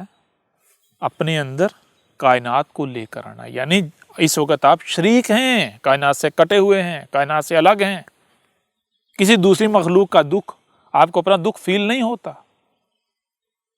جس دن آپ کو دوسری مخلوقات کی تکلیف، اپنی تکلیف محسوس ہونا شروع ہو گئی، بالکل ایسے ہی جیسے آپ کا چھوٹا سا بچہ ہوتا ہے، اسے تکلیف ہوتی ہے تو آپ کو تکلیف ہوتی ہے نا، بالکل ایسے ہی جس دن آپ کو باقی مخلوقات کی تکلیف کا احساس ہونا شروع ہو گیا تو جان لیں آپ کائنات بن گئے، آپ نیچر بن گئے، آپ میں تقویٰ آ گیا۔ یہ ہے تقوی کی پہچان۔ جو والدین ہیں ان کے لیے سمجھنا بہت آسان ہے، جو چھوٹی عمر والے ہیں ان کے لیے بھی سمجھنا بہت آسان ہے۔ چھوٹی عمر والے ہیں ان کو دیکھیں، اگر ان کے سگی بہن، سگے بھائی کو اگر کوئی مارتا ہے، کوئی تکلیف دیتا ہے تو انہیں اچھا لگتا ہے یا برا؟ انہیں تکلیف ہوتی نا، ہوتی یا نہیں ہوتی؟ جس دن آپ کو یہی تکلیف باقی تمام مخلوقات کو لے کر ہونا شروع ہو گئی تو جان لیں آپ میں تقویٰ آ گیا ہے۔ یہ ہے تقوی کی پہچان۔ اور جو والدین ہیں، اگر آپ کے چھوٹے ننھے منھے جو بچہ آپ کا ڈیپینڈنٹ ہے، آپ کا محتاج ہے، اس کو اگر کوئی تکلیف دیتا ہے یا اگر وہ گرتا ہے، اس کو کوئی تکلیف ہوتی ہے تو آپ کو جس طرح جیسے اپنے بچے کی تکلیف کا احساس ہوتا ہے، تکلیف محسوس ہوتی ہے، جس دن آپ کو کائنات میں مخلوقات کی تکلیف کا اس طرح احساس ہونا شروع ہو گیا تو جان لیں آپ میں تقویٰ آ گیا۔ یہ ہے تقویٰ۔ ٹھیک ہے نا؟ اور یہی بات کہی گئی قرآن میں، کتب علیکم الصیام کما کتب علی الذین من قبلکم، کتب علیکم الصیام۔ اب یہاں یہ نہیں بتایا جا رہا کہ مجموعی طور پر تمہارے اوپر جو ہے وہ الصیام جو ہے وہ فرض کر دیے، نہیں۔ کتبہ یعنی آپ کیا کرنا ہے، آپ کو سننے کے لیے کان دیے گئے، دیکھنے کے لیے آنکھیں دی گئی، جو سنائی اور دکھائی سمجھنے کی صلاحیت دی گئی، تو آپ ان ٹولز کا استعمال کرتے اپنی آپ میں غور کریں، تحقیق کریں، غور کریں کہ کیا آپ کے اوپر الصیام کتب ہیں، یعنی کیا آپ کے اوپر یہ پروسیس کتب ہے، آپ کے اوپر یہ پروسیس فرض ہے کہ آپ اس پروسیس کو کر کے سیام حاصل کرنے کا پروسیس آپ کے اوپر فرض ہے۔ یعنی دیکھیں کہ آپ میں تقویٰ ہے، آپ مخلوقات کائنات کی تکلیف کو اپنی تکلیف سمجھ رہے ہو، آپ کائنات کے ساتھ بالکل ایسے جڑے ہوئے جیسے آپ کے وجود میں یا آپ کے اعضاء جڑے ہوئے ہیں۔ آپ کو جو ٹائم دیا گیا، جو صلاحیتیں دی گئی، آپ اس ٹائم کا، اس وقت کا، ان صلاحیتوں کا استعمال اس کائنات کے لیے کر رہے ہو، بالکل ایسے جیسے آپ کے ہاتھ، آپ کے وجود میں جو اعضاء ہیں یہ کس کے لیے ہیں، یہ جتنا بھی ان کے پاس وقت ہے کس کے لیے ہے؟ یہ اگر استعمال ہوتے ہیں کس کے استعمال ہوتے ہیں؟ آپ کے اپنے لیے استعمال ہوتے ہیں نا، کسی دوسرے کے لیے نہیں ہوتے۔ جو آپ کا دشمن ہوتا ہے، جو شریک ہوتا ہے، اپنے لیے استعمال ہوتے ہیں نا، یہ ان کے لیے استعمال ہوتے ہیں جن کو آپ اپنا سمجھتے ہیں۔ تو آپ دیکھو کیا آپ کائنات کے ساتھ جڑے ہوئے ہو؟ آپ کے پاس جو وقت ہے، جو آپ کو وقت دیا گیا، جو آپ کو صلاحیتیں دی گئی، آپ جو بھی اعمال کر رہے ہو، کیا کائنات کے لیے کر رہے ہو؟ کائنات کو سامنے رکھ کے کر رہے ہو؟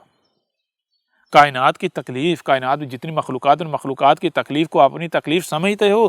اگر آپ سمجھتے ہو تو آپ میں تقویٰ موجود ہے، آپ کو اوپر کوئی صیام کتب نہیں، کوئی کرنے کی ضرورت نہیں ہے۔ لیکن اگر آپ میں یہ چیز نہیں پائی جاتی تو پھر جان لو آپ کے اوپر صیام کتب ہیں۔ صیام کیا؟ صیام وہ پروسیس ہے جس پروسیس سے آپ کے اندر تقویٰ آئے گا۔ اب کیسے آئے گا تقویٰ؟ یہ پروسیس کیا ہے؟ غور کیجئے گا ذرا۔ ہم نے یہ جان لیا کہ ہم نے یہ تقویٰ کیا ہے۔ تقویٰ یہ ہے کہ اپنے آپ کو نیچر بنانا ہے، کائنات بنانا ہے، کائنات کے ساتھ جڑنا ہے۔ کیسے جڑنا؟ کائنات بنانا ہے اپنے آپ کو۔ تو کیسے بنیں گے؟ سب سے پہلے یہ دیکھنا ہے کہ بھائی وہ رزق کون سا ہے، وہ مواد، وہ میٹیریل کون سا ہے جو کائنات فراہم کر رہی ہے، کائنات، خالص کائنات کا وجود میں لایا ہوا رزق۔ تو آج کے بعد، اس لمحے کے بعد میں نے کیا کرنا ہے، میں نے یہاں بریک لگانی ہے، جو کچھ بھی کر رہا ہوں سارا میں بریک لگانی ہے، اور میں نے وہی کھانا ہے، وہی پینا ہے، وہی بولنا، وہی سوچنا، وہی دیکھنا، وہی سننا ہے جو کائنات کی طرف سے آ رہا ہے۔ ٹھیک ہے جی، میں نے اپنے اندر سے یہ جو شریک ہے اس کو نکالنا ہے، میں نے اپنا وجود جو میں نے خواہش کھا کے بنایا ہے، میں نے اس کو مٹانا ہے، ختم کرنا ہے۔ تو یہ کیسے ہوگا؟ یہ اس طرح ہوگا کہ میں نے ایک کائنات جو ہے وہ بالحق ہے، رب جو ہے جو بھی کرتا ہے وہ رب خود حق ہے۔ حق کسے کہتے ہیں؟ حق کہتے ہیں پورا بیلنس، متوازن، نہ ہی رائے برابر کم نہ رائے برابر زیادہ، متوازن۔ کوئی بھی کام کرنا ہے تو بغیر مقصد کے نہیں کرنا، اگر کھانا ہے تو با مقصد کھانا ہے، اتنا کھانا ہے جتنی ضرورت ہے، یعنی فضول نہیں، ٹھیک ہے نا، متوازن، ہر لحاظ سے متوازن۔ تو کیا کرنا ہے؟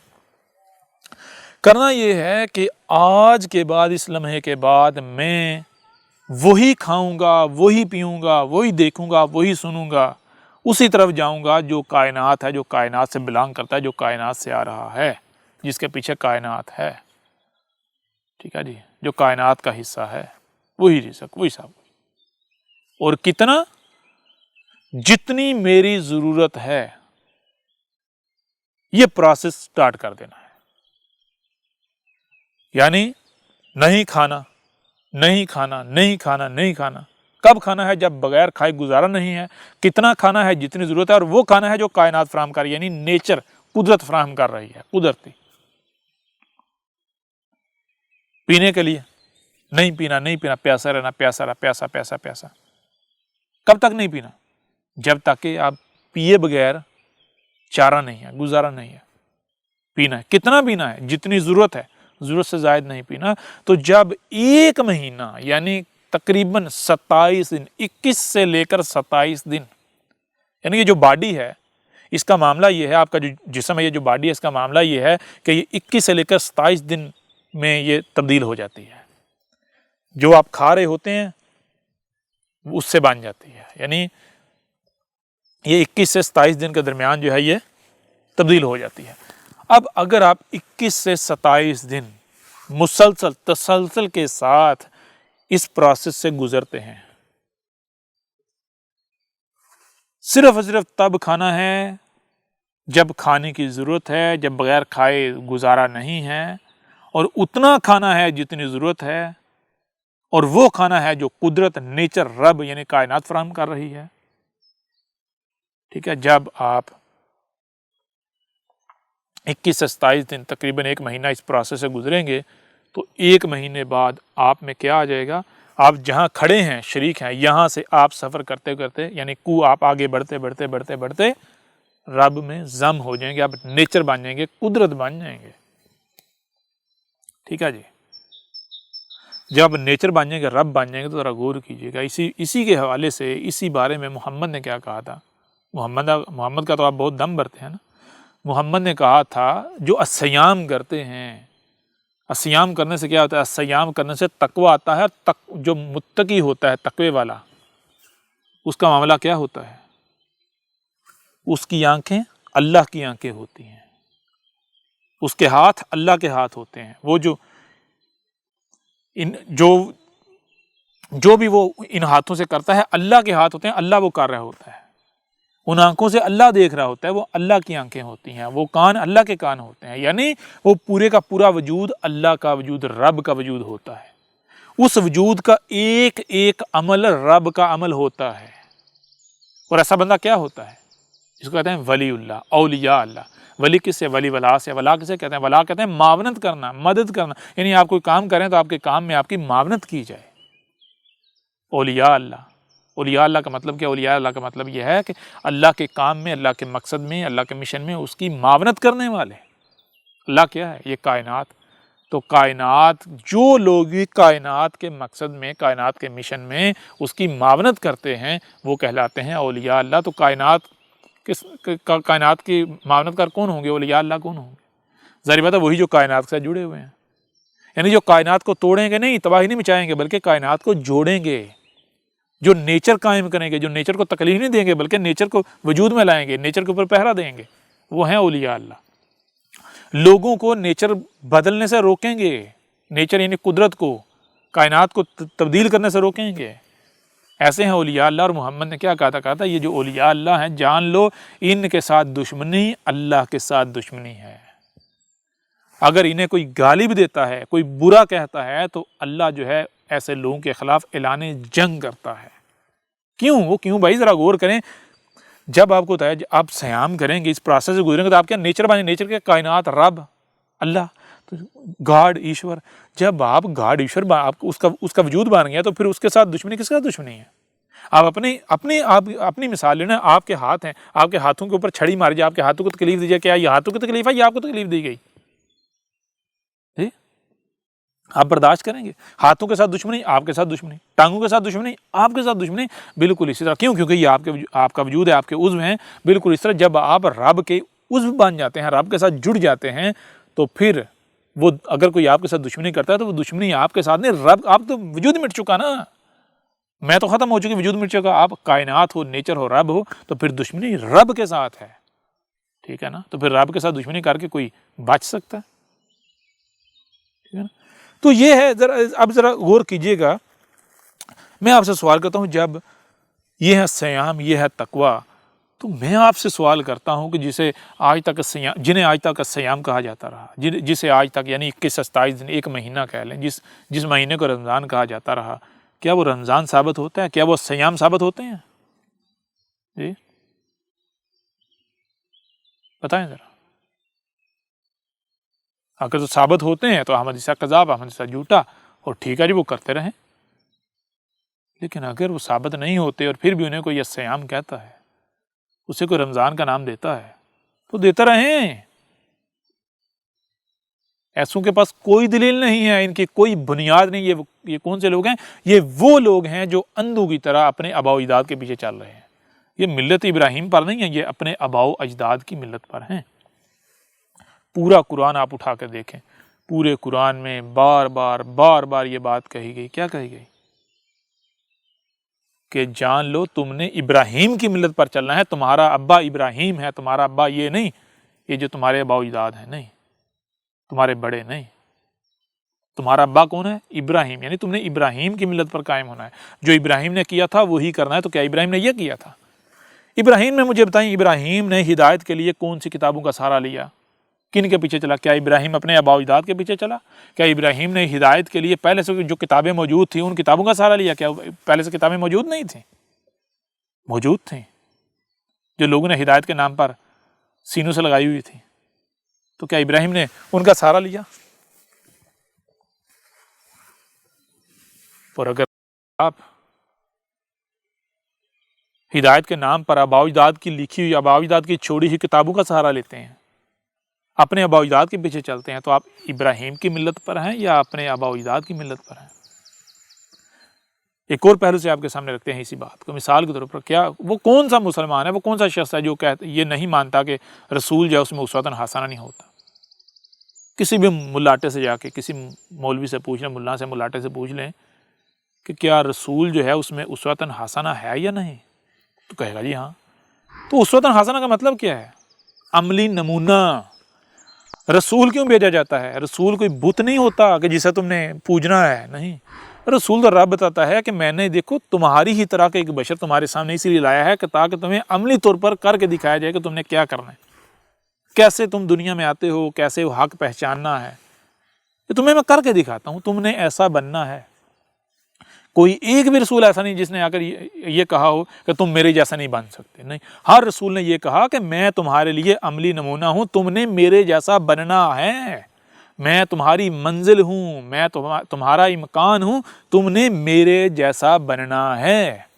میں تو بھیجا اس لیے گیا ہوں کہ تمہیں دکھایا جائے تم نے بننا کیا ہے، تم سے مقصود کیا ہے، ٹھیک ہے جی۔ یہ اسوۃ حسنہ۔ تو جو لوگ بھی محمد میں اپنے لیے اسوۃ حسنہ کا دعویٰ کرتے ہیں، میں آپ سے سوال کرتا ہوں کہ کیا محمد نے اسی طرح ہدایت حاصل کی جس طرح آپ ہدایت کے دعوے دار ہیں؟ بتائیں ذرا۔ محمد نے پہلے کون سی کتاب موجود تھی، محمد اس کے پیچھے پڑھا، اس سے ہدایت لی؟ ہاں، اگر آپ محمد کی زندگی کو دیکھیں گے تو آپ کو پتہ چلے گا محمد بھی جب بچہ تھا اسے ہی حق کہتا رہا، حق سمجھتا رہا، جس کو اس کے بڑے، اس کے آباء و اجداد حق کہتے رہے۔ کیوں؟ عقلی لحاظ سے، شعوری لحاظ سے وہ ابھی بالغ نہیں تھا، بڑوں کا محتاج تھا۔ تو جو بڑے، جیسے محمد پیدا ہوا تھا، جب پیدا ہوتا 100% اپنے والدین کا محتاج تھا، بڑوں کا محتاج تھا، لیکن آہستہ آہستہ آہستہ آہستہ وہ خود مختار ہوتا گیا، والدین کی، بڑوں کی محتاجی کم ہوتی چلی گئی۔ تو ایک وقت تک وہ شعوری طور پر بھی دوسروں کا محتاج تھا، بڑوں کا محتاج تھا، وہ شعوری طور پر بھی بالغ نہیں ہوا تھا۔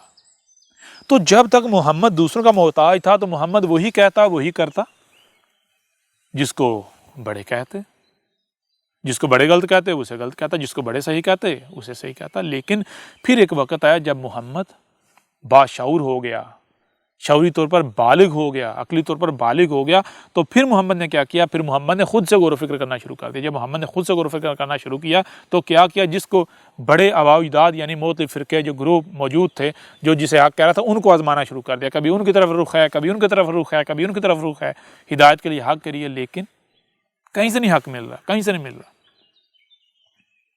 یہاں تک کہ سب سے آخر میں اپنا قبلہ کس کو بنایا؟ دیکھا کہ یہ جو یہودی ہیں، عیسائی ہیں، یہ لگتا ہے یہ حق کے بڑے قریب ہیں، یہ تو ان کو اپنا قبلہ بنا لیا، یعنی ان کی طرف ہدایت کے لیے ان کی طرف رخ کر لیا، ان کی کتابیں پڑھنا شروع کر دی، ان کا لٹریچر چھاننا شروع کر دیا، ان سے جو ہے وہ رہنمائی لینا شروع کر دی۔ لیکن پھر ایک وقت آیا، رب نے کہا نہیں، دیکھ لیا، جان لیا، نہیں نہ کہیں سے ہدایت ملی۔ تو جب یہ وقت آیا تو محمد پھر گڑ گڑانا شروع ہو گیا، میرا رب مجھے کہیں سے حق نہیں ملا، یہ سب کے سب گمراہ ہیں، یہ تیرا دین ہے، تو میرا خالق ہے، مجھے بتا حق کیا ہے، میں اپنے آپ کو تیرے آگے جھکا دیتا ہوں۔ میں اب کوئی بھی بات کہیں سے آتی ہے تو میں آگے سے رزسٹ نہیں کروں گا۔ تو یوں پھر رب نے کہا تھا کہ تو اپنا قبلہ تبدیل کر، تو اپنا رخ، تو دیکھ ہدایت کے لیے، ہدایت کی حصول کے لیے تو نے اپنا رخ کدھر کیا ہوا ہے؟ ان کی طرف، ان لوگوں کی طرف، یہ تو مشرکین ہیں۔ تو اپنا رخ میری طرف کر، میں کیا ہوں؟ نیچر، یہ رب، یہ کائنات۔ وہی جب محمد نے غور و فکر کیا تو پتا چلا بھائی کریٹر تو میرا یہ کائنات ہے۔ جب تک محمد یہ سمجھتا رہا کہ میرا خالق، میرا مالک وہی ہے جس کو یہودی کہتے ہیں، جس کو عیسائی کہتے ہیں، وہ آسمانوں پر چڑھ کے بیٹھا ہوا ہے، تو محمد نے ہدایت کے لیے اپنا رخ یہودی اور عیسائی جو ملاٹے ہیں ان کی طرف کر لیا۔ لیکن جب محمد ساتھ غور و فکر کر رہا ہے، پتا چلا، واضح ہوا کہ بھائی وہ خالق و مالک تو یہ کائنات ثابت ہوتی ہے۔ جب خالق، مالک یہ کائنات ثابت ہوتی ہے، میرا کریٹر یہ کائنات ثابت ہوتی ہے، تو میں ان کی طرف کیوں رخ کیے ہوئے ہوں ہدایت کے نام پر؟ یوں پھر محمد نے اپنا رخ ان سے ہٹا کر، یعنی اپنا قبلہ تبدیل کیا۔ کدھر اپنا رخ کیا؟ قبلہ کس کو بنایا؟ قبلہ بنایا رب کو، یعنی نیچر کو، کائنات کو اپنا قبلہ بنا لیا، رہنمائی کے لیے کائنات کی طرف سے رخ کر لیا۔ تو جب محمد نے اپنا رخ ہدایت کے لیے اپنا رخ ہر طرف سے کاٹ کر نیچر کی طرف، قدرت کی طرف کر لیا، رب کی طرف کر لیا جو کہ ہر طرف اپنا وجود رکھتا ہے، تو پھر محمد کو ہدایت ملی۔ یہ کیا ہے؟ یہ رب نے محمد کے ذریعے عملی طور پر آپ کے اوپر واضح کیا تھا۔ یہی چیز پھر عیسیٰ ابن مریم کے ذریعے واضح کی تھی، اس سے پہلے یہی چیز موسیٰ کے ذریعے واضح کی تھی، یہ تھی ابراہیم کی ملت، یہ کیا تھا ابراہیم نے۔ تو آج جتنے بھی ہدایت کے دعوے دار ہیں، ہدایت کی طلب کے دعوے دار ہیں، یا ہدایت یافتہ ہونے کے دعوے دار ہیں، یا وہ اس چیز کے دعوے دار ہیں کہ ہم جن کے پیچھے چل رہے ہیں یا جس کے پیچھے چل رہے ہیں وہ ہدایت یافتہ ہے، یا وہ ہدایت یافتہ ہیں اس لیے ہم بھی ہدایت یافتہ ہیں، تو میں آپ سے سوال کرتا ہوں کہ کیا آپ محمد کی ملت پر ہو؟ آپ ابراہیم کی ملت پر ہو؟ آپ محمد کو اپنے لیے اسوۃ حسنہ بنا رہے ہو؟ یا پھر ایک طرف تو محمد ہے، دوسری طرف آپ کے آباء و اجداد ہیں۔ محمد کیا اسوہ کیا ہے؟ وہ آپ کے سامنے رکھ دیا۔ آپ کے آباء و اجداد کا، آپ کے بڑوں کا، آپ کے ملاٹوں کا اسوہ کیا ہے؟ کہ اندھوں کی طرح دوسروں کے پیچھے چلو، فرقوں کے پیچھے چلو، گروہوں کے پیچھے چلو، ملاٹوں کے پیچھے چلو، جس پر اپنے بڑوں کو پایا ہے انہی کے اوپر ڈٹے رہو۔ وہ بخاریاں، یہ شیاطین کے کلام جو ہیں، ان کو پکڑ لو، ان کو پکڑ کے دگڑ دگ ذلیل ہوتے رہو۔ جی ایک طرف آپ کے بڑوں کا، آپ کے آباء و اجداد کا اسوہ ہے، دوسری طرف محمد کا، ابراہیم کا اسوہ ہے۔ تو اب آپ اپنی گریبان میں جھانکیں اور خود فیصلہ کریں کہ آپ کس کے اسوہ پر عمل کر رہے ہیں، کس کو آپ نے اپنے لیے اسوہ بنایا ہوا ہے۔ اور اگر دیکھا جائے ان دونوں میں سے کس کا اسوہ حسنہ ہے تو حسنہ ثابت ہوتا ہے محمد کا، حسنہ ثابت ہوتا ہے ابراہیم کا، عیسیٰ ابن مریم کا، موسیٰ کا، ابراہیم کا، کیونکہ ایک ہی اسوہ ہے نا سب کا وہ۔ تو آپ کیا کر رہے ہیں؟ غور تو کریں۔ ابراہیم نے کیا کیا تھا؟ ابراہیم نے آ کر وہ کیا تھا جو آپ لوگ کر رہے ہیں، یا پھر ابراہیم نے تو جو آباء و اجداد نے بت گڑے ہوئے تھے، تراشے ہوئے تھے، ان کو توڑا تھا، ان کے اوپر کلہاڑے چلائے تھے، ٹھیک ہے نا؟ تو کون سے بت؟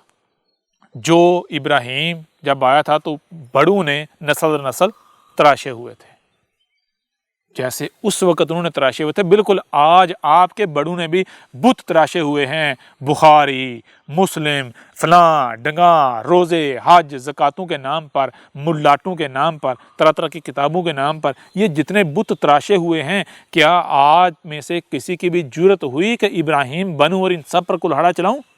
بخاری کی بھی گردن اڑاؤں جی، مسلم کی بھی اڑاؤں جی، ملاٹے جو ہیں ان کی، یعنی کہ یہ جو بت ہیں، ان بتوں کو پاش کروں؟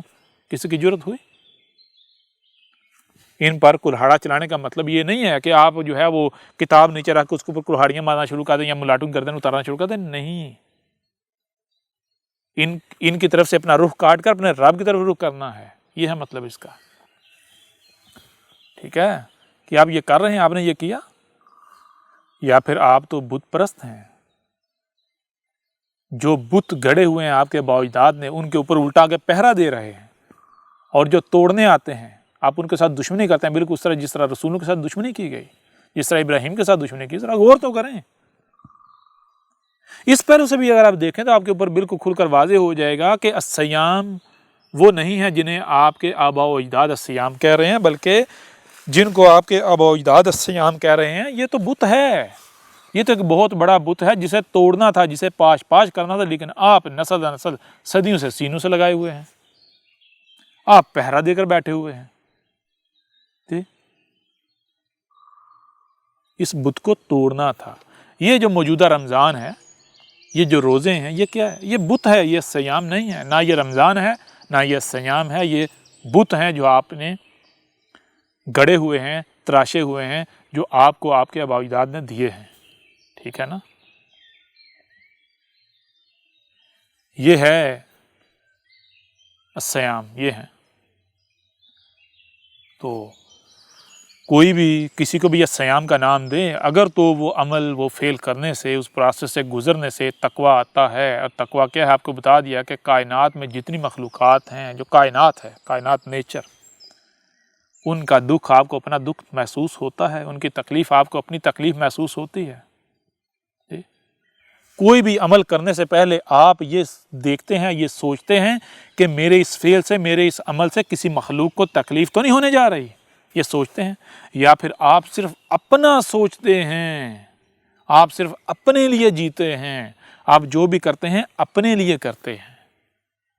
جب آپ اپنے لیے کرتے ہیں، آپ کے اندر کائنات کا کوئی احساس نہیں آتا، تو پھر ایسا عمل، ایسا فعل کرنا صیام کہلائیں گے؟ کرتے رہیں، اس سے کوئی فرق پڑتا ہے؟ فرق کس کو پڑتا ہے؟ فرق تو آپ کو اپنے آپ کو پڑے گا، ذلیل آپ خود ہوں گے، روئیں گے آپ خود، چیخیں گے آپ خود۔ پھر ایک اور چیز آپ کے اوپر یعنی واضح کرتے ہیں جو آج تک آپ سنتے چلے آئے، وہ یہ ہے کہ جناب رمضان میں قرآن نازل ہوا۔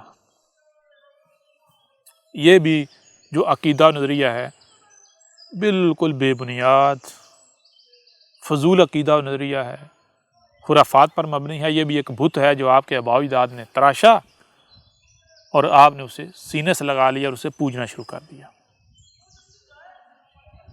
اس کو اگر آپ نے سمجھنا تو سب سے پہلے آپ کو یہ سمجھنا پڑے گا کہ قرآن کا مطلب کیا ہے، قرآن کیسے کہتے کسے ہیں، اور رمضان میں قرآن کا اترنا کیا ہے، یہ بھی آپ کو واضح ہو جائے گا۔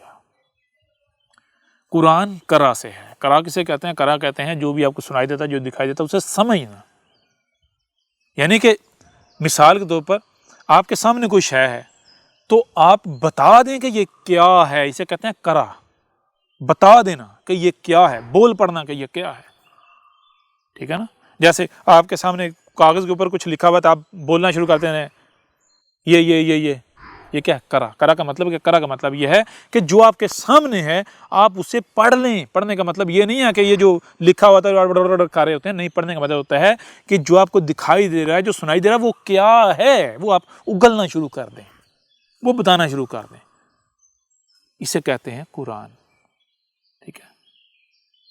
تو رمضان میں قرآن اترتا ہے۔ رمضان کیا؟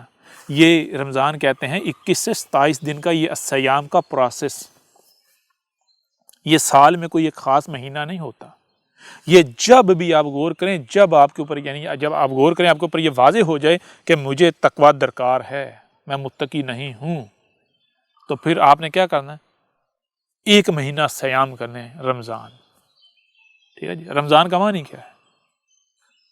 رمضان کا معنی ہے، شروع میں رے ہے، آگے میم اور زواد ہے، آگے الف اور آگے نون ہے۔ رے کہتے ہیں بہنے کو، بڑھنے کو، چلنے کو، بہنے کو، جاری ہونے کو، جیسے پانی بہ رہا ہوتا ہے، چشمہ چل رہا ہوتا ہے۔ آگے مزا، مزا کہتے ہیں ناگزیر ہو جانا، ناگزیر، کسی کام کا ناگزیر ہو جانا، یعنی ہو کر رہے گا۔ اور آگے الف ہے جس کا معنی ہے کل کا کل، اور آگے نون، نون کہتے ہیں ہم۔ رمضان کا معنی ہے کہ رب خود جو ہے، کائنات خود، رب خود، اللہ خود پورے کا پورا چل کر آ جاتا ہے، چل کر، ایسے جیسے پانی بہ کر آ رہا ہوتا ہے، اس طرح چل کر آ جاتا ہے۔ کس میں آ جاتا ہے؟ یہ 21 سے 27 دن کا پروسیس 1 مہینے میں۔ کیا کرنے ہیں؟ سیام کرنے سے۔ سیام کرنے سے رب خود پورے کا پورا آپ میں آ جاتا ہے، آپ رب بن جاتے ہو۔ اگر آپ سیام کریں گے تو 1 مہینے میں رب کا خود آنا چل کر آپ میں، آپ کا رب بن جانا، ناگزیر ہو جاتا ہے۔ یہ ہے قرآن کا نازل ہونا، قرآن کا اتر آنا۔ کیا ہے قرآن؟ قرآن بھی قرا، آپ کو بتائیے قرا کے معنی کیا ہے؟ آگے الف، اور الف کل کا کل، اور نون وہی ہم، یعنی کہ رب، یہ کائنات پوری کی پوری خود کی خود آپ کے اندر آ جاتی ہے، آپ کے اوپر اتر آتی ہے، ٹھیک ہے؟ آپ باطنی طور پر اسے قرا کر لیتے ہیں، آپ کے اندر آئیے، پوری کی پوری کائنات آپ کے اندر آ گئی۔ اب جیسے جیسے جب وقت کسی بھی شے کی ضرورت پیش آئے گی، کوئی معاملہ پیش آئے گا، تو فوری آپ کی رہنمائی ہو جائے گی، آپ کے اندر سے وہ چیز آئے گی، ٹھیک ہے نا؟ کسی سے پوچھنے کی آپ کو ضرورت نہیں پیش آئے گی۔ کب؟ جب آپ رب بن جائیں گے، پھر آپ رب ہوں گے نا، پھر آپ سے کیا پوشیدہ رہے گا، کیا چھپا رہے گا؟ یہ وہ بات ہے، یہ وجہ ہے جس وجہ سے محمد نے کہا تھا کہ مومن جو ہے اس کی فراست سے بچو۔ مومن وہ کچھ دیکھتا ہے جو تم سوچ بھی نہیں سکتے، ٹھیک ہے؟ کیوں؟ مومن چھپا ہوا دیکھ رہا، تو مومن کیا؟ مومن تو رب کا وجود ہے نا، تو رب سے خود سے ہی کچھ چھپا ہوا ہوگا۔ یہ ہے رمضان میں قرآن کا اترنا۔ جب آپ الصیام کرتے ہیں تو پھر کیا ہوتا ہے؟ 1 مہینے کے اندر اندر، 21 سے 27 دن کے اندر اندر، پورے کا پورا رب کا خود چل کر آپ میں آ جانا ناگزیر ہو جاتا ہے، قرآن کا اتر آنا ناگزیر ہو جاتا ہے۔ کر کے دیکھیں تو پھر پتہ چلے گا۔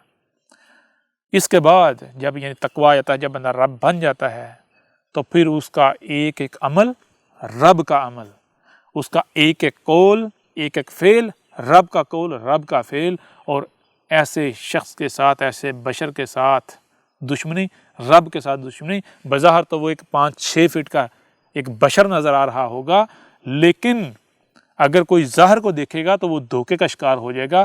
ظاہر کو دیکھے گا تو اسے اپنی ہی طرح کا ایک بشر نظر آئے گا، لیکن حقیقت یہ نہیں ہوگی۔ حقیقت یہ ہوگی کہ جب آپ پوشیدہ جو چھپا ہوا ہے اسے دیکھیں گے تو آپ کو پتہ چلے گا کہ یہ رب کا وجود، رب خود چل پھر رہا ہے، یہ رب کا وجود ہے۔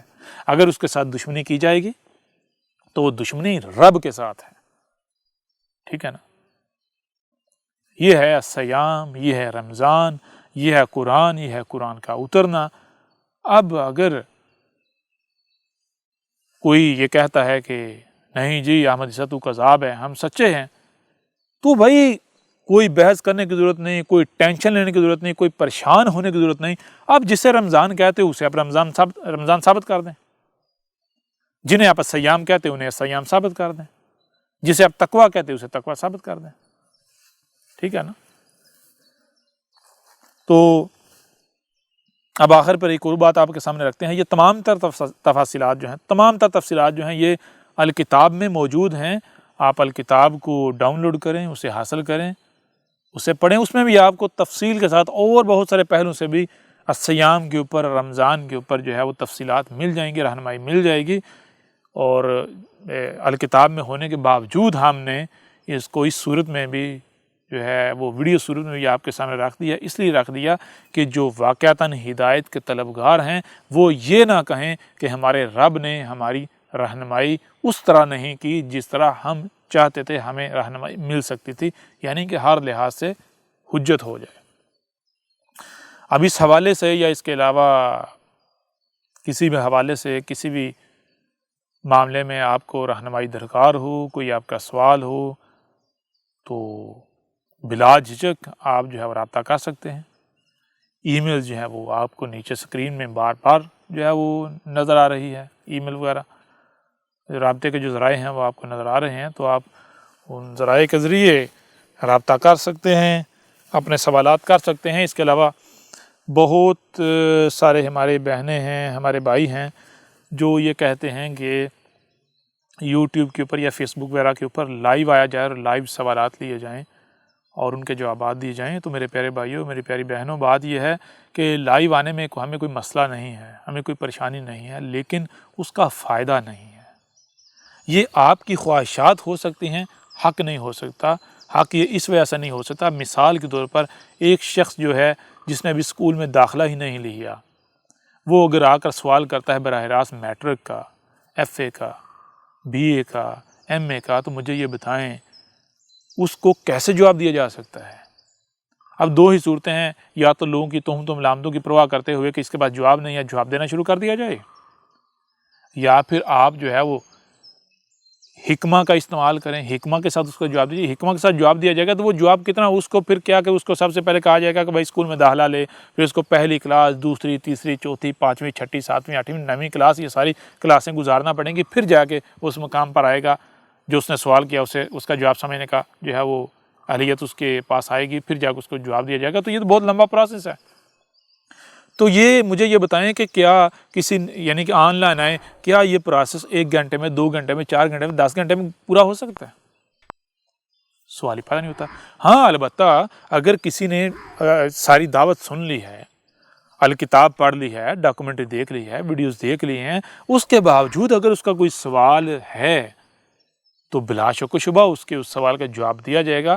اور ایسے کون ہیں؟ ایسے تو پھر وہی ہیں جن کے ساتھ لائیو آ کر بات کرنے کی ضرورت ہی نہیں. کیوں؟ ایسوں کے اندر تو صبر ہونا چاہیے. ٹھیک ہے نا؟ صبر ہونا چاہیے. ان کو جواب اس طرح دیا جائے گا جس میں ہدایت ہے، جس میں ان کے لیے بہتری ہے، نہ کہ خواہشات کی اتباع کی جائے گی. ان کو اپنے اندر خواہشات پیدا نہیں کرنی، خواہشات نہیں پالنی، اور یہ نہیں چاہنا کہ ہماری خواہشات کے اوپر چلا جائے، ہماری خواہشات کی اتباع کی جائے، بلکہ انہوں نے اپنے اندر رب کا رنگ لے کر آنا ہے، اپنے آپ کو رب کا وجود بنانا ہے، رب بنانا ہے. ٹھیک ہے نا؟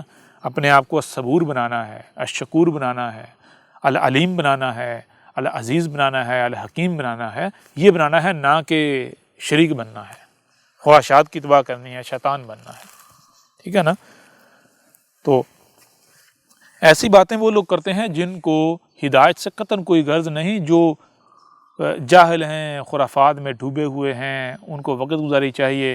وہ یہ سمجھتے ہیں کہ ہم رات دن احمد عیسیٰ کے اوپر، یا جو احمد عیسیٰ کی دعوت کو تسلیم کرتے ہیں، ان کے اوپر تہمتیں لگائیں گے، ان کے اوپر ملامتیں کریں گے، تو یہ ہماری خواہشات کی اتباع کرنا شروع کر دیں گے، جو ہم چاہتے ہیں وہ کرنا شروع کر دیں گے. تو یہ بھول جائیں، ان کو کرنے دیں. دیکھیں نا، ہم نے بار بار جو گالیاں دیتا ہے اسے گالیاں دینے دیں، جو بکواسات کرتا ہے کرنے دیں، جو تہمتیں لگاتا ہے لگانے دیں، ملامتیں کرتا ہے ملامتیں کرنے دیں، الزامات لگاتا ہے لگانے دیں، جو کچھ بھی کرتا ہے کرنے دیں. کی طرف سے ہمارے ہر دشمن کے لیے کیا ہے؟ لعنت. لعنت کسے کہتے ہیں؟ لعنت کہتے ہیں نظر انداز کرنا. اور اس سے پہلے بھی یہ بات میں واضح کر چکا کہ اگر کوئی شخص کوئی بھی وہ یہ سمجھتا ہے کہ وہ احمد عیسیٰ کو فالو کر رہا ہے، احمد عیسیٰ کا فالوور ہے، اور اس کے باوجود وہ لوگوں کے ساتھ جا کے بحث و مباحثے کرتا ہے، فضولیات میں اپنا وقت ضائع کرتا ہے، صرف اس وجہ سے کہ وہ گالی دے رہے ہیں تو میں ان کو جواب دوں، وہ بحث کر رہے ہیں، وہ سوال کر رہے ہیں میں جواب دوں یا بحث کروں، تو ایسے شخص کا احمد عیسیٰ کے ساتھ کسی قسم کا کوئی تعلق نہیں ہے. وہ ایک مشرک ہے جو اپنی خواہشات کی اتباع کر رہا ہے. ٹھیک ہے نا؟ اگر تو ایسے لوگوں کی طرف رخ کرنے سے، ایسے لوگوں کی طرف توجہ کرنے سے، ٹھیک ہے نا، کوئی فائدہ حاصل ہوتا ہے، یہ حق ہے، کوئی مقصد ہے، کوئی مقصد پورا ہوتا ہے، تو پھر تو ٹھیک ہے، مجھے بھی بتائیں تو میں اپنی غلطی تسلیم کر لوں.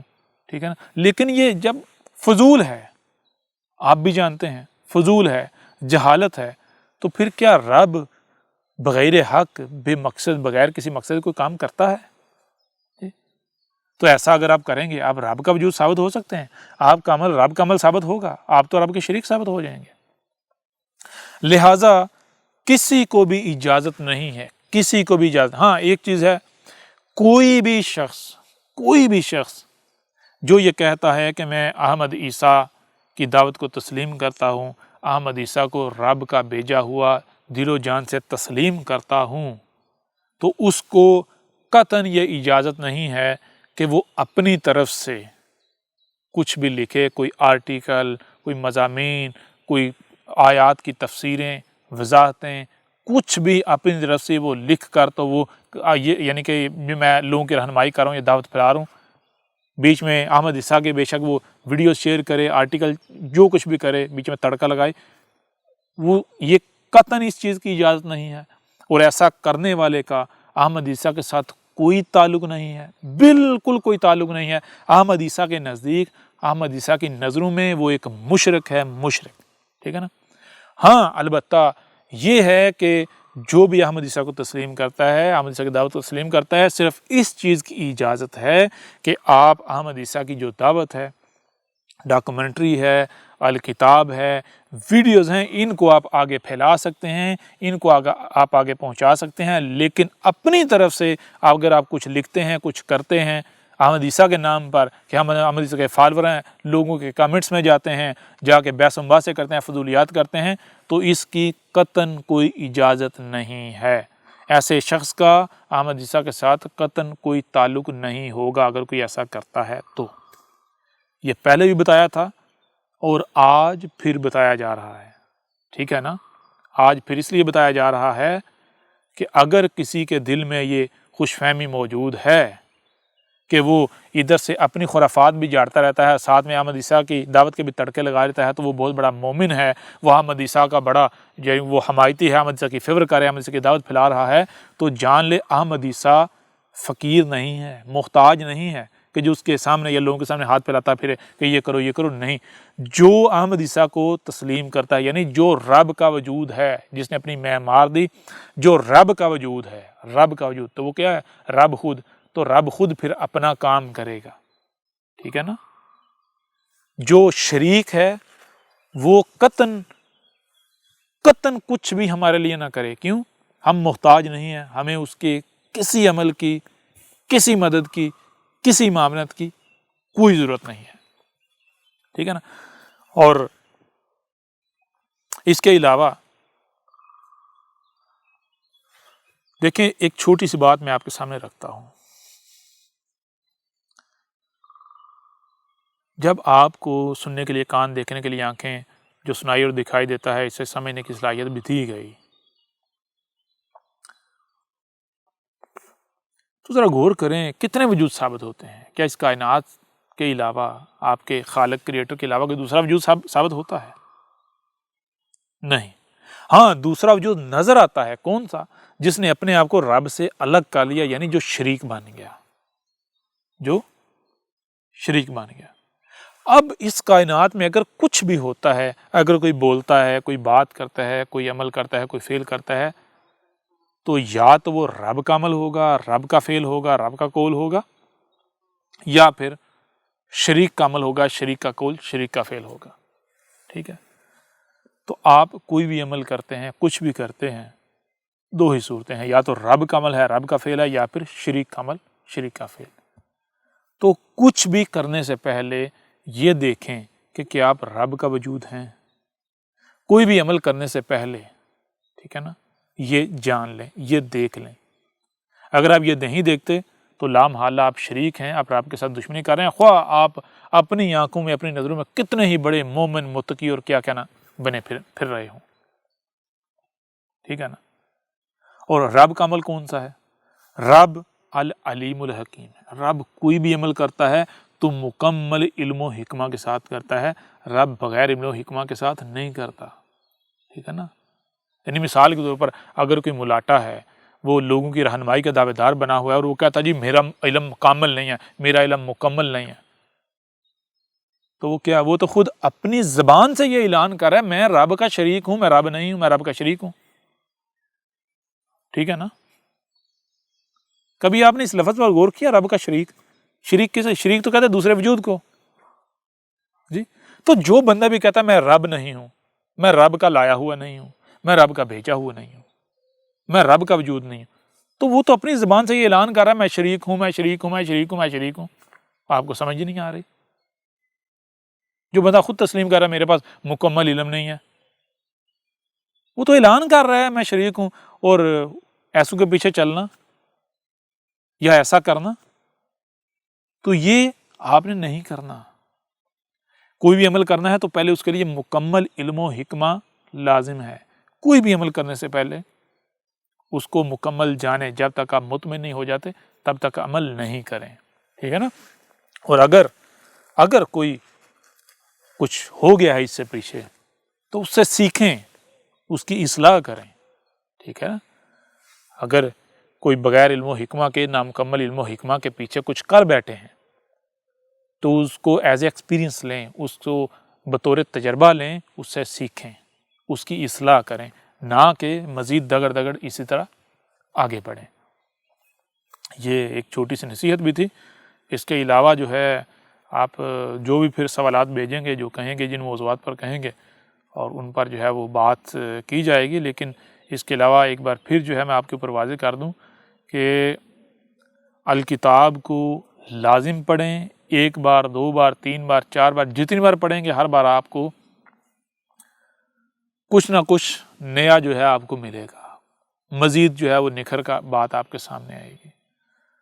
ڈاکومنٹری کو دیکھیں، ویڈیوز کو دیکھیں، بات کو، حق کو گہرائی سے سمجھیں. اور صرف سننے، دیکھنے، پڑھنے سے کوئی فائدہ نہیں ہوگا. یہ سننا، دیکھنا، پڑھنا صرف اس لیے آپ کو صرف یہ احساس دلانا کہ آپ بھی یہ بن سکتے ہیں. کیسے بن سکتے ہیں وہ پروسیس بھی بیچ میں ڈیٹیلز کے ساتھ، تفاصیل کے ساتھ لکھا ہوا ہے. جب تک عملی طور پر آپ نہیں جو ہے قدم اٹھائیں گے، عملی طور پر آپ سفر نہیں کریں گے، تب تک آپ رب کا وجود نہیں بن سکتے، آپ حق کو نہیں پا سکتے. تو مجھے لگتا ہے اس نشست کو جو ہے وہ یہیں پر کنکلوڈ کرنا چاہیے، ختم کرنا چاہیے. تو اس کو ہم کنکلوڈ کرتے ہیں ایک آخری بات پر، ایک چھوٹی سی بات پر. وہ بات یہ ہے کہ دیکھیں، جب آپ کے اوپر یہ بات کھل کر واضح ہو جاتی ہے کہ جو کچھ بھی ظاہر ہے یہ کل کا کل نہیں ہے، اس کے برعکس جو ہے بہت کچھ ایسا ہے جو کہ چھپا ہوا ہے، تو پھر وہ جو چھپا ہوا ہے اسے کیسا دیکھا جا سکتا ہے، کیسے سنا جا سکتا ہے. تو اس کو ایک چھوٹی سی مثال سے میں آپ کے سامنے رکھتا ہوں. آپ اپنے ہی اگر وجود کو لیں تو آپ کے وجود میں دیکھیں، آپ چل رہے ہوتے ہیں تو پاؤں جو ہے آگے اگر پتھر آ گیا تو اچانک سے پاؤں جو اس پتھر کو ایوائڈ کرتے ہوئے اس سے جمپ لگا کر آگے جو ہے وہ جا کے نیچے لینڈ کرتا ہے. سوال یہ پیدا ہوتا ہے کہ پاؤں کو ایسا کرنے کا کس نے کہا؟ تو بہت واضح ہے، بہت آسان ہے کہ پاؤں کو ایسا کرنے کا حکم دیا برین نے، دماغ نے، کیونکہ دماغ پورے وجود کے جتنے بھی اعضاء ان کو کنٹرول کر رہا ہے. اب سوال یہ پیدا ہوتا ہے کہ دماغ نے پاؤں کو حکم کس طرح دیا؟ کیا کہ انٹرنل سورس کے ذریعے، انٹرنل ذرائع جو ہے ان کو استعمال کرتے ہوئے دماغ کو حکم دیا، یا پھر بیرونی طور پر کوئی ذرائع ہیں جن کا دماغ نے استعمال کیا؟ جب آپ غور کریں گے، تحقیق کریں گے تو آپ کے سامنے یہ بات آئے گی کہ انٹرنل اندرونی طور پر تو جو فورس جو انرجی درکار ہوتی ہے وہ جو ہے وہ دماغ جو ہے فراہم کرے گا، لیکن جو پاؤں کو جو کرنے کا کہا گیا وہ حکم کیا ہے وہ بیرونی طور پر کیسے؟ جیسے آپ دیکھتے ہیں آج آپ کے اوپر واضح ہو گیا کہ آپ جنہیں سگنلز کا نام دیتے ہیں، نیٹ ورکنگ کا نام دیتے ہیں، بالکل اسی طرح آپ کا برین آپ کے وجود کے تمام اعضاء کو سگنلز کے ذریعے احکامات دیتا ہے۔ آپ کے جسم کے انگ انگ میں جو ہے وہ ریسیور جو ہے وہ نصب ہے، دماغ جو ہے وہ انفارمیشن جو ہے وہ احکامات ٹرانسمٹ ہے، اور جسم کا ہر انگ جو ہے اس کی اپنی الگ فریکوینسی ہے۔ دماغ نے جس عضو کو جس حصے کو کوئی حکم دینا ہوتا ہے اس فریکوینسی کے اوپر جو ہے وہ حکم جو ہے وہ ٹرانسمیٹ کرتا ہے، اور جسم کا وہ حصہ جو متعلقہ حصہ ہے جب اس کی فریکوینسی کے اوپر کوئی پیغام آتا ہے، کوئی حکم آتا ہے تو اسے ریسیو کرتے ہوئے، اسے ڈیکوڈ کرتے ہوئے اس کے اوپر عمل کرتا ہے۔ بالکل اسی طرح جب آپ رب کے ساتھ، کائنات کے ساتھ جڑ جاتے ہیں تو جو کچھ بھی باطن ہے جو چھپا ہوا پھر اس طرح آپ کو نظر آتا ہے۔ کیسے نظر آتا ہے؟ دل کے ذریعے۔ دل آپ کے جسم میں وہ ٹول ہے جس کے ذریعے آپ جو چھپی ہوئی مخلوقات ہیں، جو چھپی ہوئی دنیا ہے، جو رب کا چھپا ہوا عضو ہے، وجود ہے، حصے ہیں، ان کے ساتھ کنیکٹ ہو جاتے ہیں دل کے ذریعے۔ یعنی دل کو ایک اور آسان سی مثال سے میں آپ کے سامنے رکھ دوں، دل کی حقیقت کیا ہے، دل کا معاملہ کیا ہے۔ دل کا معاملہ بالکل آپ کے موبائل میں، آپ کے کمپیوٹر میں وائرلیس کارڈ کے جیسا ہے۔ جیسے آپ کا کمپیوٹر ہے تو اس کے ساتھ کیمرہ لگا ہوا ہے، مائک لگا ہوا ہے، تو کیمرے سے کمپیوٹر وہی کچھ دیکھ سکتا ہے جو کیمرے کی رینج میں ہے، جہاں تک کیمرہ جا سکتا ہے۔ مائک سے کمپیوٹر آپ کا وہی آوازیں سنے گا جو اس مائک کی رینج میں ہے، ٹھیک ہے جی۔ جو منظر، جو آوازیں کیمرے اور مائک کی رینج سے باہر ہیں یا ان کی استطاعت سے باہر ہیں، وہ کمپیوٹر کے اندر اس وقت تک نہیں آ سکتے جب تک کہ کمپیوٹر کے پاس کوئی ایسا ٹول نہ ہو جس کے ذریعے وہ ان کو سننے دیکھنے کی صلاحیت نہ حاصل کر لے، ٹھیک ہے جی۔ تو اب دیکھتے ہیں دو طرح کے کمپیوٹر۔ ایک کمپیوٹر وہ ہے کہ جس کے ساتھ انٹرنیٹ کنیکٹ نہیں ہے، دوسرا کمپیوٹر وہ ہے جس کے ساتھ انٹرنیٹ جو ہے وائرلیس وائی فائی کنیکٹ ہے۔ جس کے ساتھ انٹرنیٹ کنیکٹ نہیں ہے اس کمپیوٹر کے اندر وہی مناظر آ سکتے ہیں، وہی آوازیں آ سکتی ہیں جو کیمرے اور ویڈیو سے لائی جا سکتی ہیں۔ لیکن جس کمپیوٹر کے ساتھ انٹرنیٹ کنیکشن لگا ہوا ہے وہ ایک کلک پر کچھ بھی دکھا سکتا ہے، محض ایک کلک پر۔ اب ذرا غور کریں کہ وہ جو ایک کلک پر دکھا رہا ہے وہ کہاں سے دکھا رہا ہے، وہ کہاں سے آ رہا ہے۔ جب آپ غور کریں گے تو آپ کو پتہ چلے گا کہ کمپیوٹر وہ دکھا رہا ہے فضا سے، وہ سارا مواد، سارا لٹریچر، سارا مواد، وہ سارے مناظر، ساری آوازیں فضا میں موجود ہیں، ایگزسٹ کر رہی ہیں۔ کمپیوٹر جو ہے اس کے اندر جو وائرلیس کارڈ ہے اس وائرلیس کارڈ کے ذریعے دیکھنے کی صلاحیت رکھتا ہے۔ اگر کمپیوٹر سے وائرلیس کارڈ نکال دیا جائے یا انٹرنیٹ کنیکشن جو ہے وہ ڈسکنیکٹ کر دیا جائے تو کمپیوٹر جو ہے وہ زیرو ہو جائے گا۔ وہ ایسی کوئی بھی شے آپ کو بتا سنا نہیں سکتا جو اس کی ہارڈ ڈسک میں نہیں ہے، جو کیمرے اور مائک سے جو ہے اس نے حاصل کیا، اس کے علاوہ آپ کو کچھ نہیں سنا اور دکھا سکتا۔ جیسے کمپیوٹر میں وائرلیس کارڈ ہے، انٹرنیٹ کنیکشن جو ہے اس کے ساتھ کنیکٹ ہوتا ہے، بالکل اس طرح آپ کے وجود میں ایک وائرلیس کارڈ ہے، وہ کیا ہے؟ وہ ہے دل۔ آپ کا دل وائرلیس کارڈ ہے جو کہ کائنات میں جو نیٹ ورکنگ ہے، جو پوری کائنات کو آپس میں جوڑے ہوئے ہے، ٹھیک ہے نا۔ جیسے آپ بتایا آپ کا دماغ اعضاء کو احکامات دیتا ہے، تو جس نیٹ ورکنگ کے ذریعے احکامات دیتا ہے، بالکل ایسی نیٹ ورکنگ اس کائنات میں جنہیں ملائکہ کہتے ہیں، ٹھیک ہے نا۔ تو اگر آپ کا دل زندہ ہو جاتا ہے، یعنی پیور ہو جاتا ہے، خالص بن جاتا ہے، کیسے؟ وہی جب نیچر کے ساتھ جڑیں گے، سیام کریں گے، اسیام کریں گے، جب نیچر بن گے تو آپ کا دل پھر وہ جو وائرلیس کارڈ ہے وہ ایکٹیو ہو جائے گا، وہ جو کائنات میں جو نیٹ ورکنگ اس کے ساتھ کنیکٹ ہو جائے گا۔ وہ نیٹ ورکنگ کون سی ہے؟ رب کے ساتھ آپ کنیکٹ ہو جائیں گے۔ پھر آپ کے اندر کوئی ایسی سوچ، کوئی ایسی فکر نہیں آئے گی جو کہ نیگیٹو ہو۔ آپ کے اندر سے خوف ختم ہو جائیں گے، آپ کے اندر سے غم ختم ہو جائیں گے، آپ کے اندر جو ہے وہ 100% پازیٹیوٹی آ جائے گی، نیگیٹیوٹی ختم ہو جائے گی، ٹھیک ہے نا۔ آپ کے اندر رب کا رنگ آ جائے گا۔ آپ پھر اس نیٹ ورکنگ کے ذریعے دیکھیں گے، وہ خبریں آپ کے پاس آئیں گی جو خبریں ان کانوں سے، ان آنکھوں سے نہیں سنی جا سکتی، ٹھیک ہے نا۔ جو انسان نے ذرائع تخلیق کیا ہیں ان ذرائع سے حاصل نہیں کی جا سکتی، وہ اور وہاں کی خبریں پھر آپ حاصل کرنے کی صلاحیت آپ کو حاصل ہو جائے گی۔ لہٰذا جب آپ سیام کرتے ہیں تو سیام سے آپ کا دل حیا ہو جاتا ہے، آپ پھر جو باطن ہے، جو چھپا ہوا ہے، اسے دیکھنے کی بھی صلاحیت حاصل کر لیتے ہیں، اور وہ دیکھنا ان کانوں سے سننے جیسا سننا اور ان آنکھوں سے دیکھنے جیسا دیکھنا نہیں ہے، بلکہ وہ سننا دیکھنا کیسے جیسے بالکل ایسے جیسے وہ سگنلز کے ذریعے نیٹ جو یعنی کہ سگنل کے ذریعے آپ کے موبائل میں، یعنی کہ جیسے اب انٹرنیٹ کی مثال لے لیں، آپ کے اگر آپ جو ہے وہ نیٹ کنیکٹ کر کے جو ہے وہ مجھے دیکھ رہے ہیں تو میں کہاں سے آ رہا ہوں؟ کیا آپ کے کمپیوٹر کی ہارڈ ڈسک میں موجود ہوں؟ نہیں، بلکہ وائی فائی کے ذریعے جو ہے وہ میں اتر رہا ہوں آپ کے کمپیوٹر پر۔ تو بالکل ایسے ہی پھر آپ کے اوپر وہ خبریں، وہ علم جو ہے وہ اترے گا، جسے وحی کہتے ہیں۔ بہرحال اس نشست کو یہیں پر ختم کرتے ہیں اور اب ملتے ہیں اگلی نشست میں۔ احمد عیسیٰ کون ہے؟ کیا آپ احمد عیسیٰ کو جانتے ہیں؟